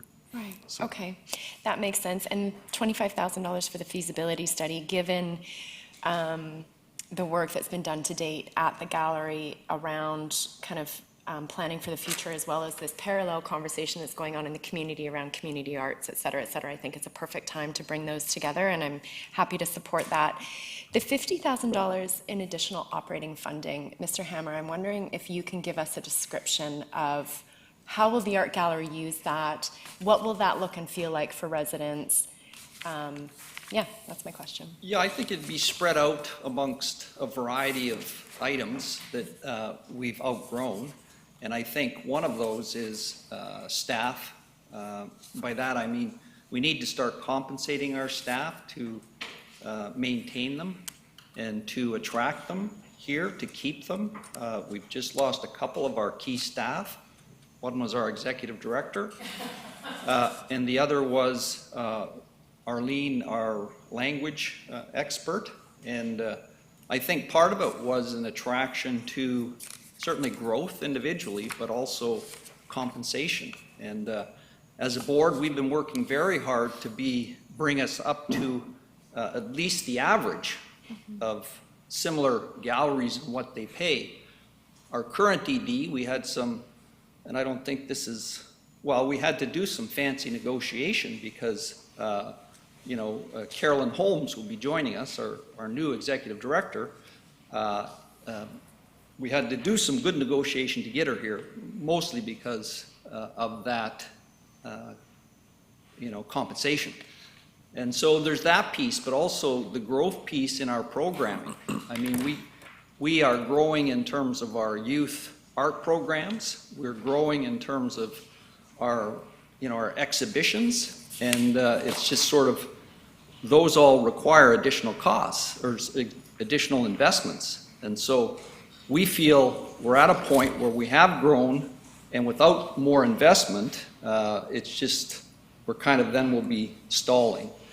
And I have to say, this is the ideal timing to, just like every other thing in terms of restart, we need to reawaken, I think, the arts and culture communities. And this is a great opportunity to kind of, with a new ED, with some, bringing us up to par with some of our other galleries and other communities. And just sort of continue to build on, I think, the well-being of the community, which I was trying to emphasize with my earlier point. So it's just a variety of investments, I like to say, not investments in people, certainly in our facility. We need that, and some of you toured our facility to see some of the challenges we have. Our art and culture programs, our exhibitions.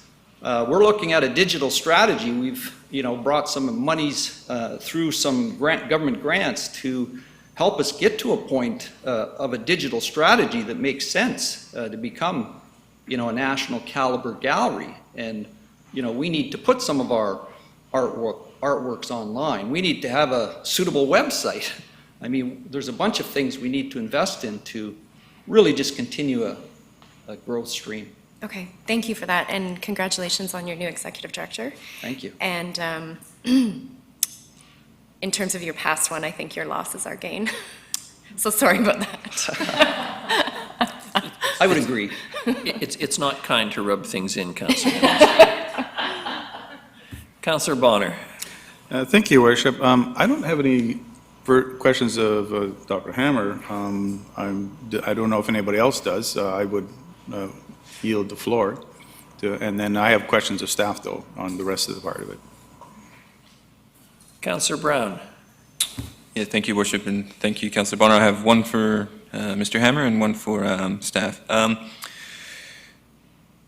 supportive of the recommendations here. I'm just curious, I believe at one point, and I can't remember if this ever came to council or in discussions, or even if I'm remembering it correctly, but it was an initial ask of 100,000 in additional funding, and now I see 50. Is that recollection correct, or? Not in my recollection, but if you're offering, I think he's taking. Yeah. I'm not offering. I just, if there has been a change, I'm just curious why that change is there. No, I think we've always proposed this. Okay. This amount for, yeah. Okay, thanks. finished with questions for Mr. Hammer, so he can relax? Thank you very much. Appreciate your attendance this morning and your patience. Questions for staff? Councillor Brown. We'll get, well, this queue's not jumping the way it should. We'll we'll let Councillor Brown, then Councillor Bonner. What the heck, we'll defer to you. Thank you to both of you. I think this is just a quick question, but I just want to confirm that this, if this was approved, this would increase our 2020 budget starting point by, what, 0.008? So it's just adding to the starting point for 2021? It's not already accounted for? I see Ms. Mercer nodding, so, okay. Okay, thank you very much. Councillor Bonner. Thank you, Worship. I fully support the concept and the plan as well. A couple of questions. I think I asked this last time this came to us, and it's $50 first year, $100,000 second year, $150 third, and $200 fourth. I'll clarify that, Your Worship, through the because I haven't read out the recommendations, but the if I can add a little bit more to the answer here also. So it's looking for an additional 50,000 operating over the next 4 years. So 50,000 in 2021. I forgot what year we were.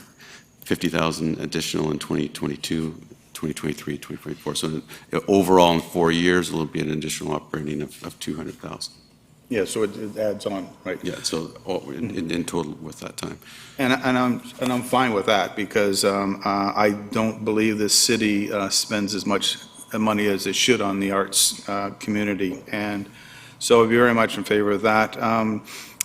I get told a lot of time about our jurisdiction and what we should be doing and how we build roads and sewers and water and stuff like that, but really it's our environment and our parks, but it's also our arts and culture that really make our city a home. So I think the more we can help out that industry, the better, especially in these times.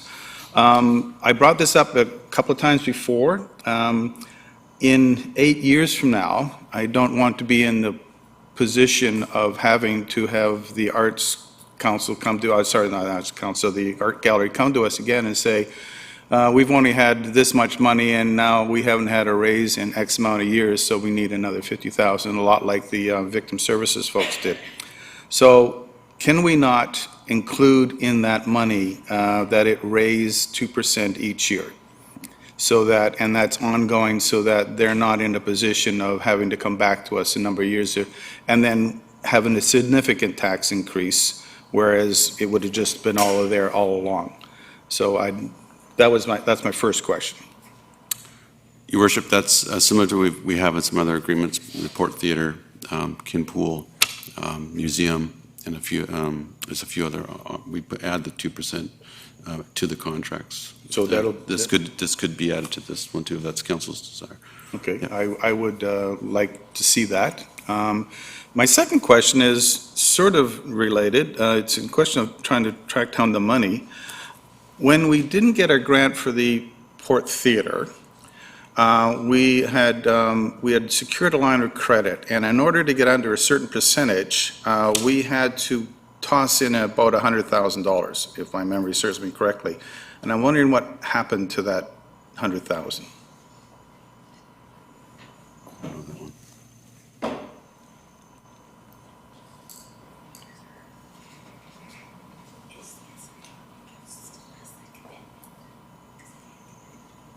Ms. Mercer, tell us where the mad money went. Sorry about the delay. Through you to Councillor Bonner, that money is still sitting in the Strategic Infrastructure Reserve, but the commitment is still the commitment for that funding is still in the financial plan. So until we remove that commitment, that it will stay as committed. Well, and the reason I'm asking is it looked like we're not going to be using it.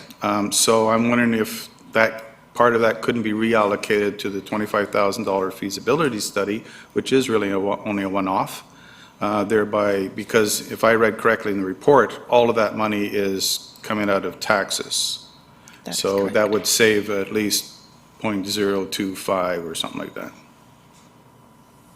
Yeah, and that is if we remove that commitment out of the financial or out of the budget, yes, that is a possibility. Okay, how would we go about doing that?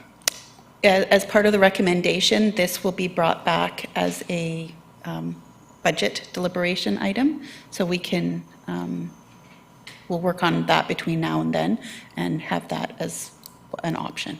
Okay, thank you. Any further discussion on this? We haven't made the motion yet. Move the motion, Councillor Brown, seconded Councillor Martman. Any discussion? Councillor Bonner? Only to add in what Mr. Harding referred to as the extra 2% to the contract. Could we do that? Or I would put that as an amendment. Ms. Gurry, I think I know what you're going to say. Thank you, Your Worship. I think it would be okay if council's in agreement, but I need clarification. I'm not sure what Mr. Harding was speaking about. So, Worship, we would amend the co-management agreement, and it would be similar to other co-management agreements we have with the museum, Port Theatre, some of the other sport venues that were run by or operated co-management-wise or co-managed with us and the society. And so that would be added to it. And that provision for an automatic increase is in those other arrangements? It's automatic in the sense that council can still change those if they wanted to, but it's automatically put into the budget. Doesn't, in the co-management agreement, it's always, there's language that allows council to modify funding and anything, so. What I'm getting at is, I'm obviously very supportive of this particular series of motions, but I'm concerned about making a policy decision that applies to the art gallery and not necessarily to the museum or whoever else. So I just want to be really clear. Is there provision now that annually the budget for the museum, for instance, is increased by 2%? It is in those co-management agreements now, Your Worship. And that's true in how many other arrangements? I don't know, I'll have to count them all up. The finance may have at least 4. The ones I know for sure are Port Theatre, the the museum, the Kin Pool, I believe McGurr, but I'd have to double check on that one. We have a few other ones. And is that pursuant to some policy that's been approved by a previous council, or is it a staff decision, or how did we arrive at that? More when we always look at each co-management agreement a little bit separately. So when we bring those forward to council, we'll include those in a report that we'd include that funding to continue on with an increase. And very similar to what Councillor Bonner mentioned, because sometimes those agreements are 10 years old, and so we'll include those in there rather than coming back every other year to deal with inflation issues and other cost issues. Unless I misheard Ms. Mercer, I think the suggestion was that it be part of the budget process for next year. Is that correct? And I think is there general understanding amongst council that this is one of those organizations, if you will, that we support as being important to our community, that we would want to see that co-management agreement, because obviously this is a co-management agreement between separate parties, that we'd want to see it included? Is that, I'm not looking for a vote, but I am looking for the nod test, so to speak. All right. Your Worship, if... I think that might deal with Councillor Bonner's issue around this. I think it's probably potentially worthwhile looking at in terms of other places, but I must tell you, one of the reactions I have is that when you have automatic increases, it tends to get eaten up in the way that that might not otherwise happen, and perhaps major projects and steps forward get set aside because it becomes a larger cost driver than is necessary. I mean, I think there are some bigger considerations here, but this isn't the time for that debate. Mr. Harding? Yeah, just some clarification, if I could just go back to a couple questions or comments that weren't able to be answered completely. To Councillor Hammond's questions about where the increases, wanted the council know that staff use the report and presentation of the art gallery that they prepared fall 2019. That's on pages 28 to 36 to look at how we looked at their operating request increases, and that's what we used as assessment. And as Mr. Hammer mentioned, it's operating, staffing, their increased programming and aspects like that. And then further, council, just to make sure council and the public are clear, the recommendation, if council approves this, is really just to put it in as one of your budget deliberation questions. It doesn't necessarily put this in the budget. It formally puts it in, because as council knows, they'll have lots of different requests when you get into the budget cycle. So, but we want to make sure this was in there for making sure it's upfront. And again, I appreciate the gallery's patience with us in getting it to you, but this won't automatically go into the budget as the recommendation is. Just want to make sure everyone was clear.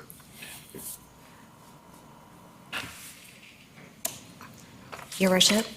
Ms. Gurry.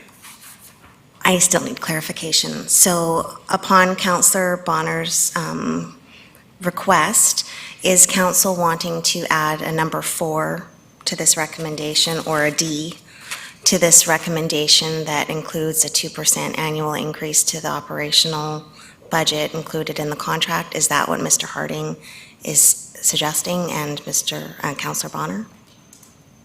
If I may, Your Worship, I'm fine with the conversation we already had, that it'll show up when we have that conversation. So just to save paperwork, I'm good. Good. Councillor Hemmons? Thank you. Just briefly, completely comfortable with supporting the motions as is, but would love, when business cases come forward, to understand what our rationale is for doing automatic increases in some of our co-management agreements versus not in others, just so we can have the same conversation every time. Thank you. And I just want to pay my compliments to the Art Gallery generally, and particularly around the youth programs they've engaged in over the last few years, which I think has been very positive for our community. And noting a discussion previously with Councillor Gesselbrock, who believes, I think quite rightly, in the power of art and creativity to channel energy in young people, that's a particularly valuable contribution to the well-being of our community. All those in favour? Opposed? None opposed. Thank you very much. Carried. Mr. Harding, Community Program Development Grants. Yes, Your Worship, thank you again. We have two programs for council's consideration. If I read the recommendation and answer any questions too, the Finance and Audit Committee recommend the council approve the request from the National Science and Sustainability Society for Community Program Development Grant. And $1,000 to assist in funding the Great Pumpkin Toss event for children and families, and $10,000 to the Salish Storm Association for a low barrier intro to hockey program for Indigenous children. I'd be pleased to answer any questions. Councillor Turley, your little hand is up, or never ceases to amuse. Yeah, sorry, I did want to speak on this. I had several comments and questions, but I don't know if now's the time. Please. Okay. First of all, I'd like to thank Mr. Harding for getting the application forms out to us, because I, quite frankly, had never heard of the Salish Storm Hockey Association. And I want to preface my remarks by saying that they're made on a basis of my involvement in minor lacrosse for 4 years than I care to admit. What I've seen over that period of time with regard to inclusiveness of people from different backgrounds, including First Nation, that I'm struggling a bit with a program that is for a specific type of population, i.e. First Nation, Indigenous people, children, because in my opinion, by going in this route, they're going to be missing out on a lot of ability to commingle with Canadians of multiple different origins. And it has never ceased to amaze me when one of the young people, for whatever unfortunate reason, pass away, the devastation on all people that played with that person, regardless of color, creed, race, whatever. It brought me to tears at times. And I see this as a kind of steering away from that ability of those people of that origin to be more included in the general sports activities in our community. And for that reason, I'm really struggling with this one. I understand, I think, what they're trying to do. However, I would like to, I don't know what it is in hockey. I know in lacrosse, there's Canadian Tire does provide funding for youngsters that have physical, not physical, challenges with meeting budgets. I know that First Nations have sponsored certain students that are young players that don't have the financial wherewithal. But certainly, we have never, ever asked for, a separate association in the same sport.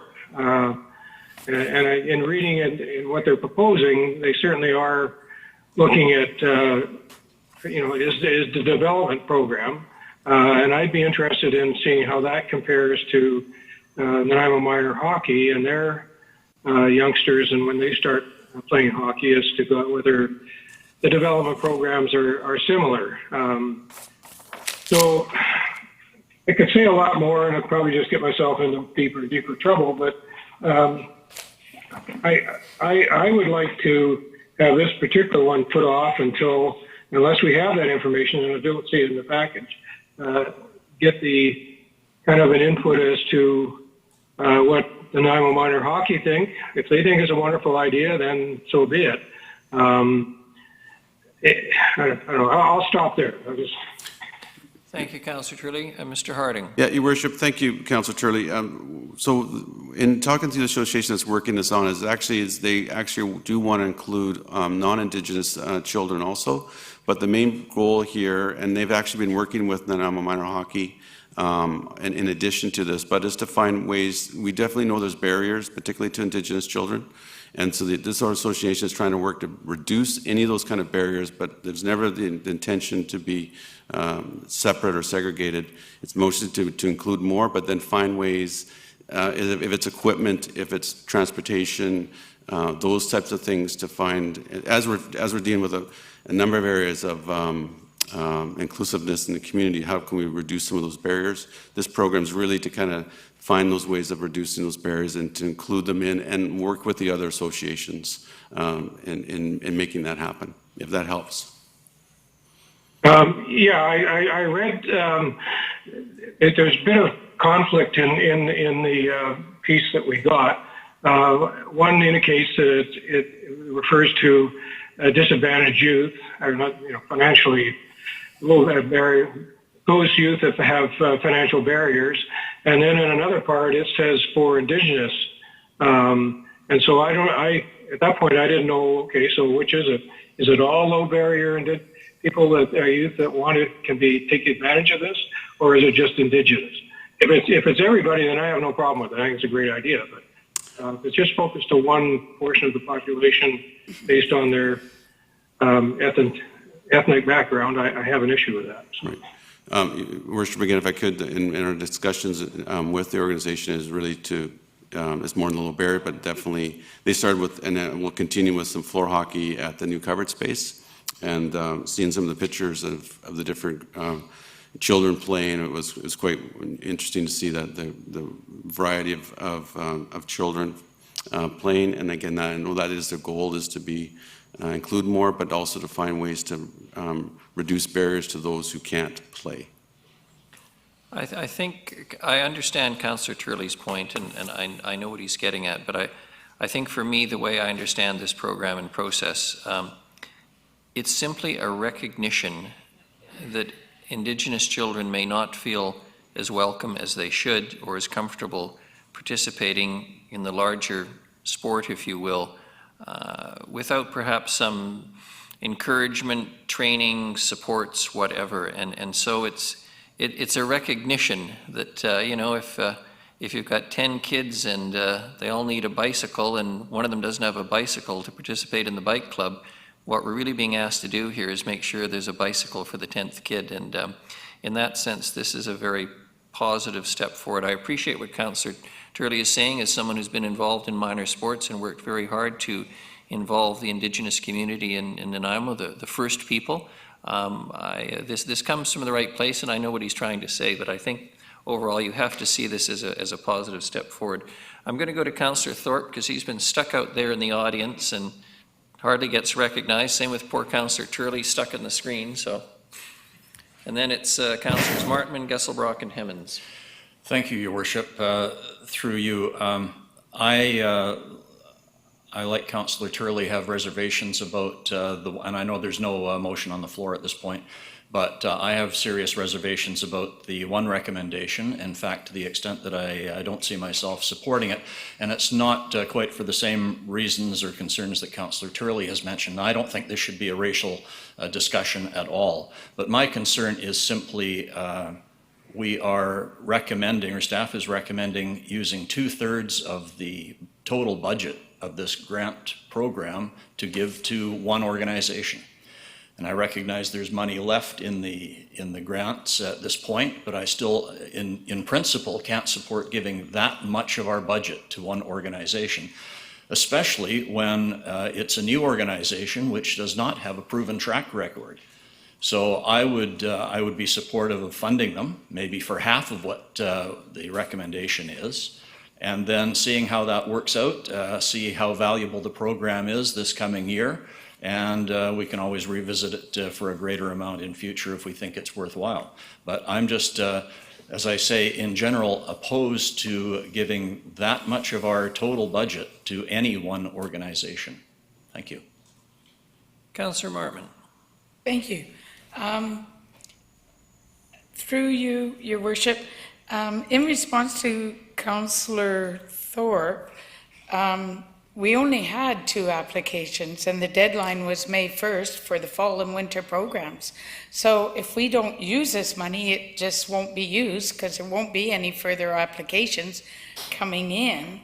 But the second thing was, having spent quite a few years on the Grants Advisory Committee, along with Councillor Bonner at a few years, my understanding when I was on the committee, it was fairly cut and dry, right? There's a process, there's a criteria you have to meet. Now staff go through that criteria, but if you meet the criteria, other than the amount that council may choose to give out, it's pretty cut and dry and pretty equitable. So I'm definitely in support of this. And actually, I think this builds inclusiveness. So that's all I'll say. Thank you. Your Worship. Yes. If I may. You may. In response to Councillor Martman, thank you. I realize that there was no other applicants. It still doesn't change my opinion that in principle, we shouldn't give that much money to any organization, even though it's left in the account. And secondly, I also have been involved for many years on the Grants Advisory Committee, so I think I know the process there. And I know that part of the process is an accountability component, where a program has to show that it used the funds appropriately and responsibly and well. We haven't had that opportunity with this group yet. So again, I say maybe in future years, I'd support more money. But for those 2 reasons, for this time around, I won't. Thanks. Councillor Gesselbrock. Thank you, Worship. With this particular grant, I think that this is a wonderful program. I've got absolutely no reservations of supporting this. I think hearing Councillor Turley's words about building the inclusiveness of sports, I think that this program actually supports the vision that he holds, and I think that there are barriers that exist out there, and we should be investing to support to lower those barriers. So I commend the organization that's getting off the ground, that's providing this type of programming, and also for the city looking to have a grant program to support them. So thank you. I'll be supporting this wholeheartedly. Thank you. Councillor Hemmens.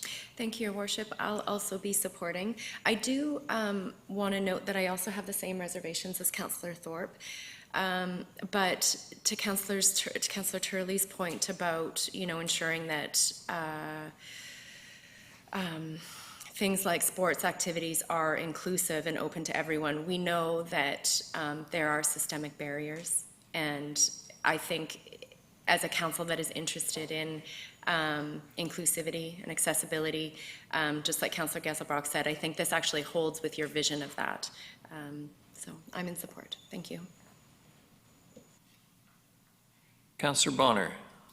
Thank you, Your Worship. I'm also in support of the applications as well, the grant applications. If I may talk a little bit on this, having had a fair amount of experience with First Nations organizations, groups, and events, they are very inclusive, and no one is denied access to them, and a lot of people are welcome with open arms. In this particular case of this organization, I fully believe that the minor hockey league are very inclusive folks and willing to reach out, and I don't have a problem with that. But we do have generations of problems in this country, and this particular type of venue is more inclusive to Indigenous people because it's a familiar area. It's more familiar, and it helps them get into the sports and in a way that is more familiar to them. So reconciliation is trying to rebalance things, and in order to rebalance things, you have to add a little bit more here to bring it up. So I look at it in that way, and so I'm in support of the application. Thank you. I was going to say, will somebody move the motion? Councillor Brown, seconded Councillor Martman. Any discussion? Councillor Turley.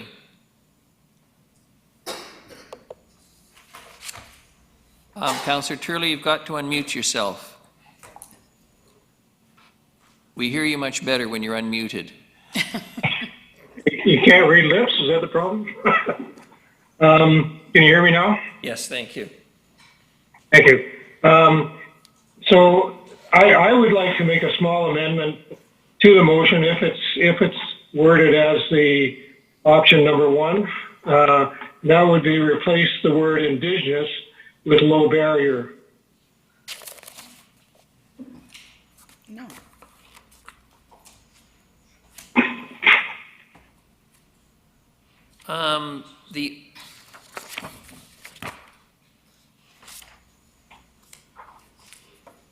I'm not sure that that's required because the motion says, Councillor Turley, the Great Pumpkin Toss event for children and 10,000 to the Salish Storm Hockey Association for a low barrier intro to hockey program for Indigenous children.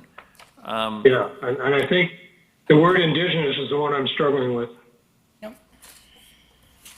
Your Worship, Ms. Gurry. in light of it being moved and seconded and this being a fundamental change, Has to be, a formal he's looking amendment. for a seconder. Yeah, so we to need a his motion. seconder. You're going to have a seconder for your proposed amendment, Councillor Turley. Okay, well, call for one then, please. I'm looking around the room and I'm not seeing any. Okay. So we're back on the main motion. Any further discussion on the motion? All those in favor? Contrary? Councillors Turley and Thorpe, thank you. Motion carries. Next, Ms. Mercer, this starts a long list. You'll be at the podium forever. Province of BC Local Government Infrastructure Planning Grant Program. Please. Councillor Gesselbrock. I just thought I'd have a quick question regarding the grant program in general, to Harding, if it's possible. Yes, I catch him while he's still here. Mr. Harding, Councillor Gesselbrock has a general question about the grants program. I'm just curious, is the full quantity of the grants, $15,000, usually used each year? As we're marketing it more, promoting it more, it's starting to get used more. There was a few years there that wasn't being And utilized. it's always been set at $15,000? Yes, and I think we've had some. We added a number, well, maybe 5 years ago. We had like 7,000 or 8,000, and we moved it up to 15. I can't remember the exact date, but that's around that time. Okay. And again, this isn't long-term funding. This is again a development. So it's supposed to show how they would get work away from funding in the next few years. I think funding for these type of programs is absolutely wonderful, and it really does provide an opportunity to see if an organization and a program does fly, and so I think it's great, and we'd love to look at increasing in the future. My other question, though, is that given that it is a short, it's just meant for one-time funding, almost like as a pilot. Is there any support in terms of like governance or financial control for these organizations to support them in looking at how to make it sustainable or viable over the long term, or is that really all up to them? Partly up to them, but we also work with them on a variety of aspects, be it facilities or how can they utilize, or maybe, as in this case, I think maybe work with other sport organizations as it develops. How can it work closer with Nama Minor Hockey or other associations on that one? Pumpkin Fest, the Pumpkin Toss one might be how can they work more with VIX and other things like that. So we try to partner groups and organizations up. And it's not just one time, but it can show up for a couple of years. But the goal is that they would eventually, the program would be successful or not successful, and then move on to other funding sources or revenue sources. Great. Sort of the introduction where we provide a bit of a facilitator role in terms of linking and making connections in the community. Right. And as you say, a lot of these times it's risky to do a new program if you don't know is it going to work out or not. So this provides them some seed money to get out there and try something new. Yeah, absolutely wonderful. Thank you very much. Very good. Back to Ms. Mercer and Local Government Infrastructure Planning Grant Program. Thank you, Your Worship.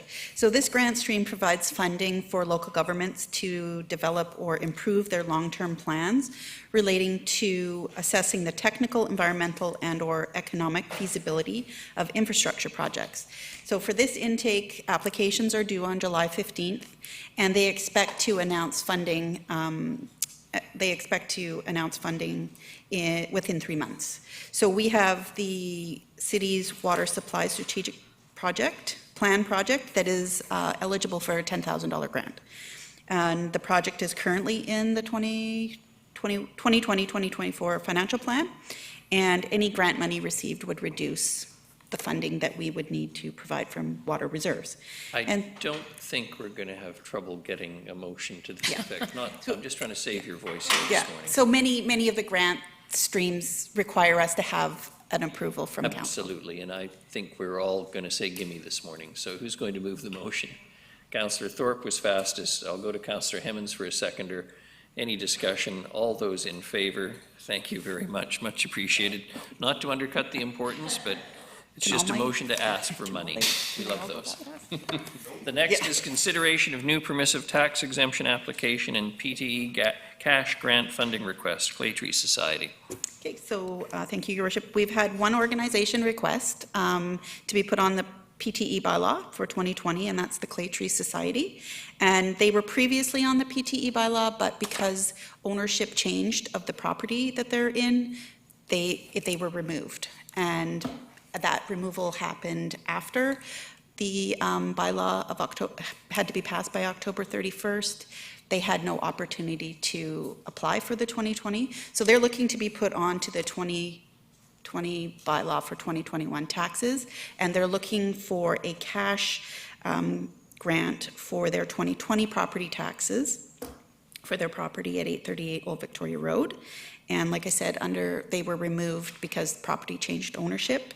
Their property taxes for 2020 is $13,902.44.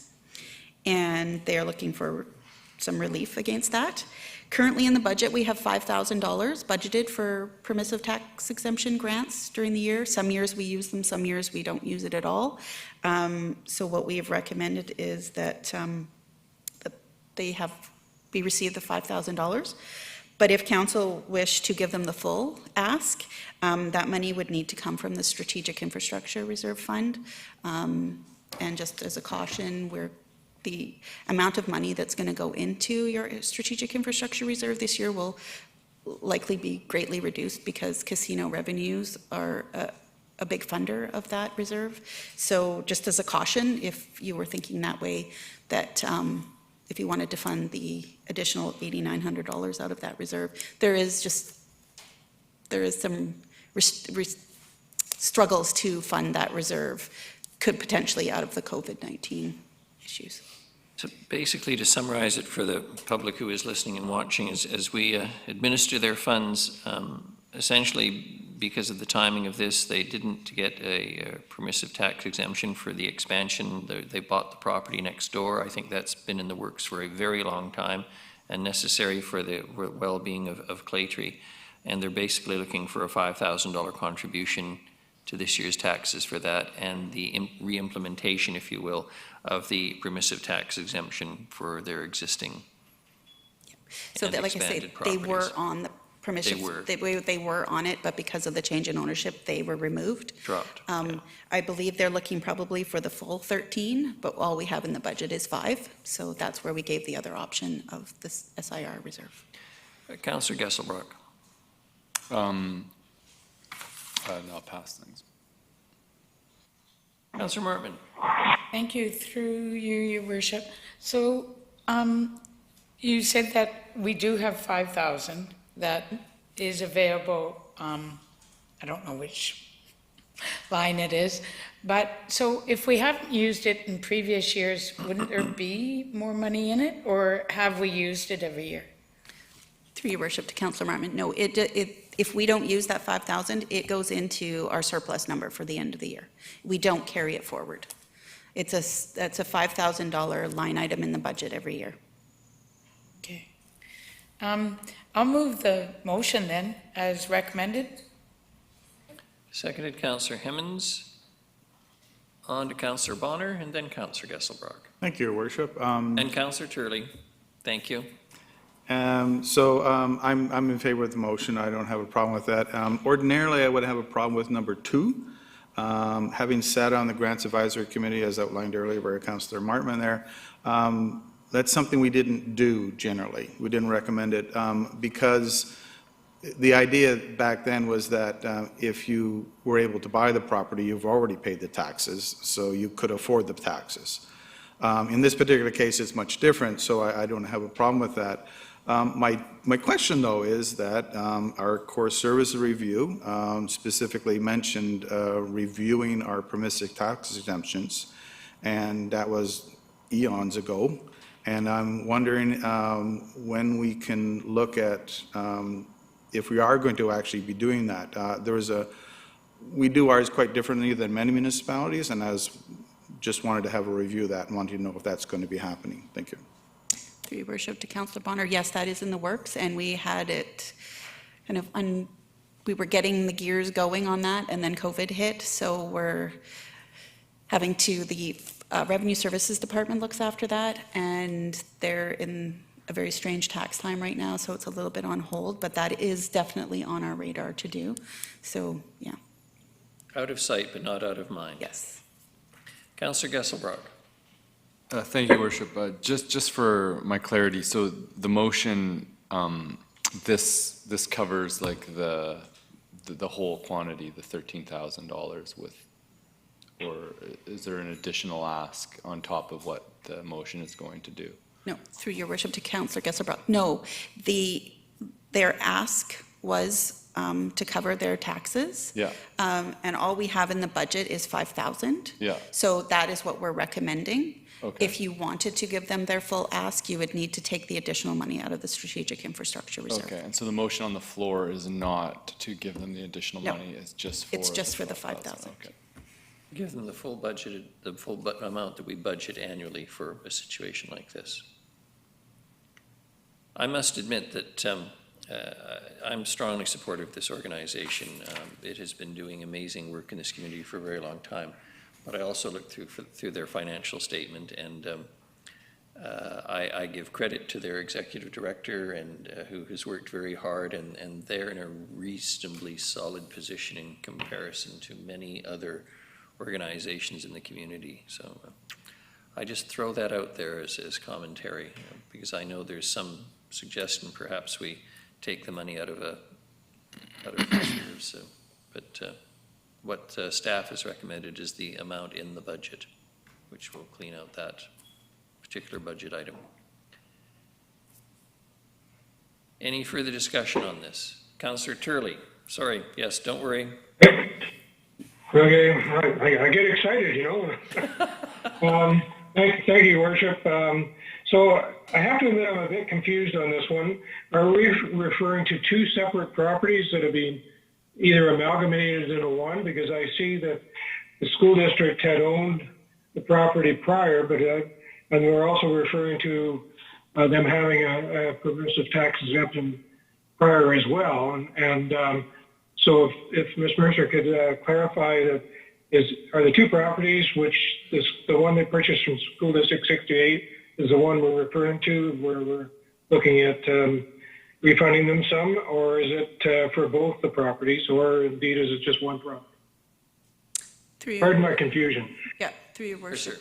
Yes, to Councillor Turley's question, it is for the property that transferred from the school district to the Clay Tree Society at 838 Old Victoria Road. Okay, so then the property that they owned prior to the transfer, and still own, they get a permissive tax exemption on that one? Off the top of my head, I don't know. I would have to look at the list. If they had applied for that one and it was in their name and nothing changed, then they would still be on the permissive tax exemption bylaw. I think, Councillor Turley, it's probably fair to assume that Clay Tree's applied appropriately in the past and continuously for the exemption on the main facility. This is, as Councillor Turley well knows, being a long-time resident of the community, that the school board property has been the subject of much discussion back and forth between the society for a very long time, and they finally were able to acquire it so they can expand and potentially renovate some of their very aging infrastructure on that site. Any further discussion? All those in favor? Any contrary? Seeing none, motion carries. Thank you very much. Ms. Mercer, F, quarterly purchasing report, single and sole source purchases in excess of 250,000 instances of non-compliant purchases. That's a mouthful. The purpose of this report is to provide council with information regarding the items that you just referred to: sole source, single submission purchases, and policy compliance. And that's per our city's procurement policy. And this is for the period ending March 31st, 2020, so our quarter one. And attachment 1 outlines sole and single source purchases. Attachment 2 outlines purchases over 250,000, and there have been no instances of non-compliance as at March 31st. Thank you very much. No questions. The next is the 2019 Annual Parking Reserve Fund Report. Again, Ms. Councillor Bonner, sorry. Thank you, Your Worship. It's just a minor thing that's in the report. The quarterly purchasing report of December 12, 2018 also had the exact same words. And it starts off with, due to staffing constraints, the city is not able at this time to undertake internal audits. And it goes on for a paragraph. And that appears in every single report we have. My question is that a standard statement? Do we still have staffing constraints? Are we working towards not having staffing constraints, or do we look at rewording that? Yeah, so through your worship to Councillor Bonner, it has been a standard sentence in our report because we do have some constraints as far as the staff is fairly stretched, and this budget cycle you could possibly see a business case for that, depending on if that makes it through. So because that, and with the social procurement or sustainable procurement project that's underway to move all of these things forward, we would likely need some additional staffing at that point, but we're not far enough down the road yet to put in something for that request at this point, but the staff is stretched. And so doing anything beyond doing reactive, and if somebody complained, then they would look into it. They don't have the capacity to do that at this point. Yeah, and my point was not that I have a problem with staff and all the great work they're doing and I don't have a problem with the report either. It's just I'm worried about staff not having enough capacity. Thank you. And I completely agree, and it's like all the rules and processes in place. At the end of the day, if you hire good people, doesn't matter what the rules say, they'll do the right thing, and if you don't hire good people, not all the audits in the world are going to necessarily keep them from doing bad things, as we well know, unfortunately. Don't want to sound cynical. Parking Reserve Fund report, Ms. Mercer? Thank you, Your Worship. This report and the next one we're required to prepare under legislation. So in this one, we are required to report on any parking statutory funds that we have. And these are normally due on June 30th. This year, because of COVID, they've been extended the deadline to August 31st. But of course, we have everything ready, so we brought them to you now. Currently, we only have one parking statutory reserve, and that's the Old City Neighborhood Reserve Fund. And at December 31st, the reserve had a balance of $123,741. And in 2019, the fund earned $2,850 in interest, and $30,000 was received relating to a building permit at 440 Selby Street. And I see Councillor Martin has a question. I bet you it's the same as mine.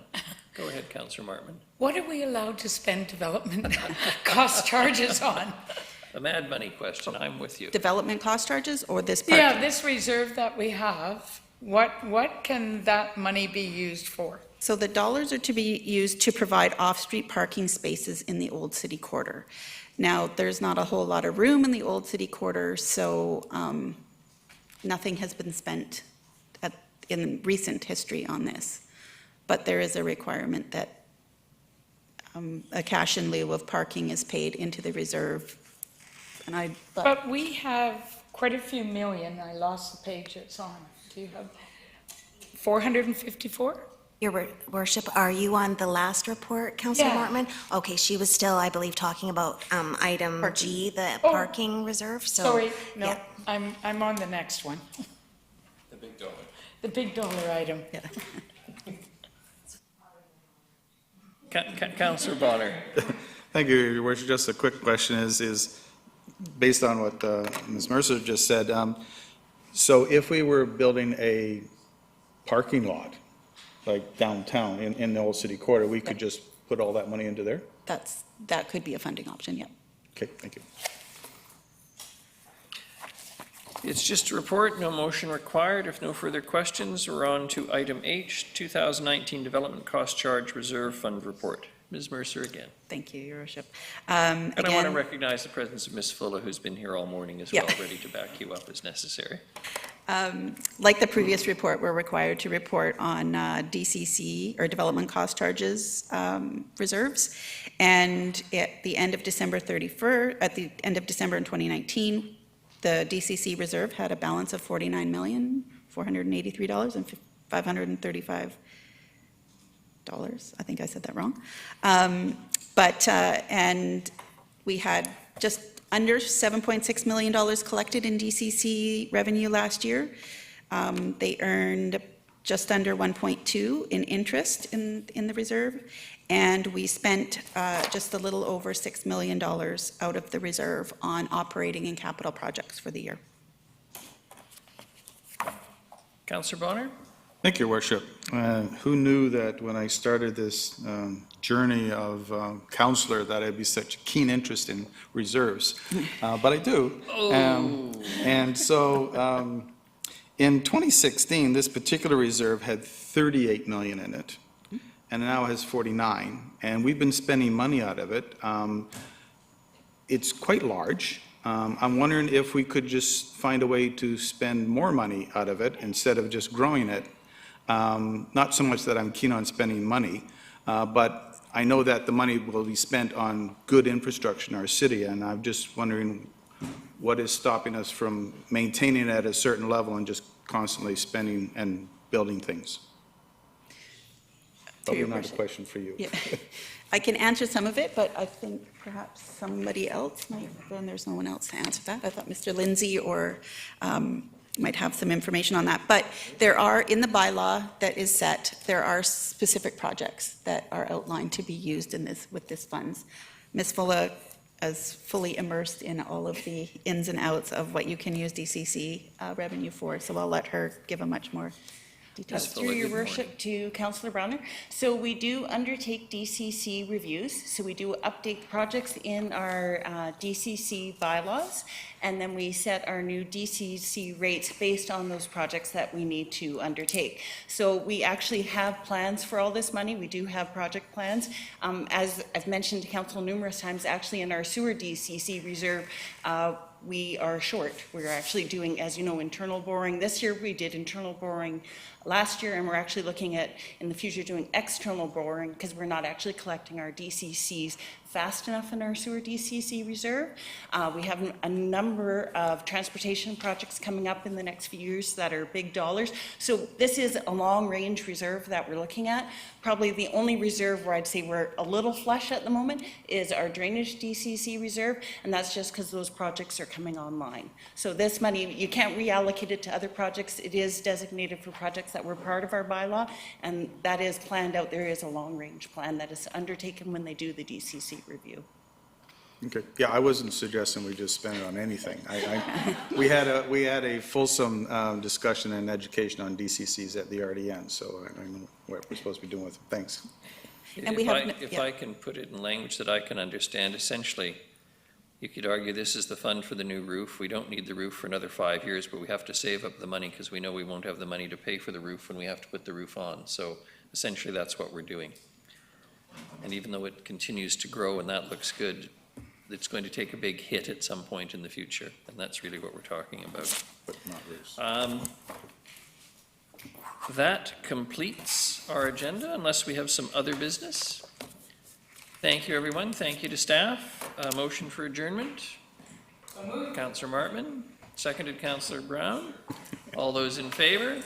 Thank you very much. We are done. Thank you again.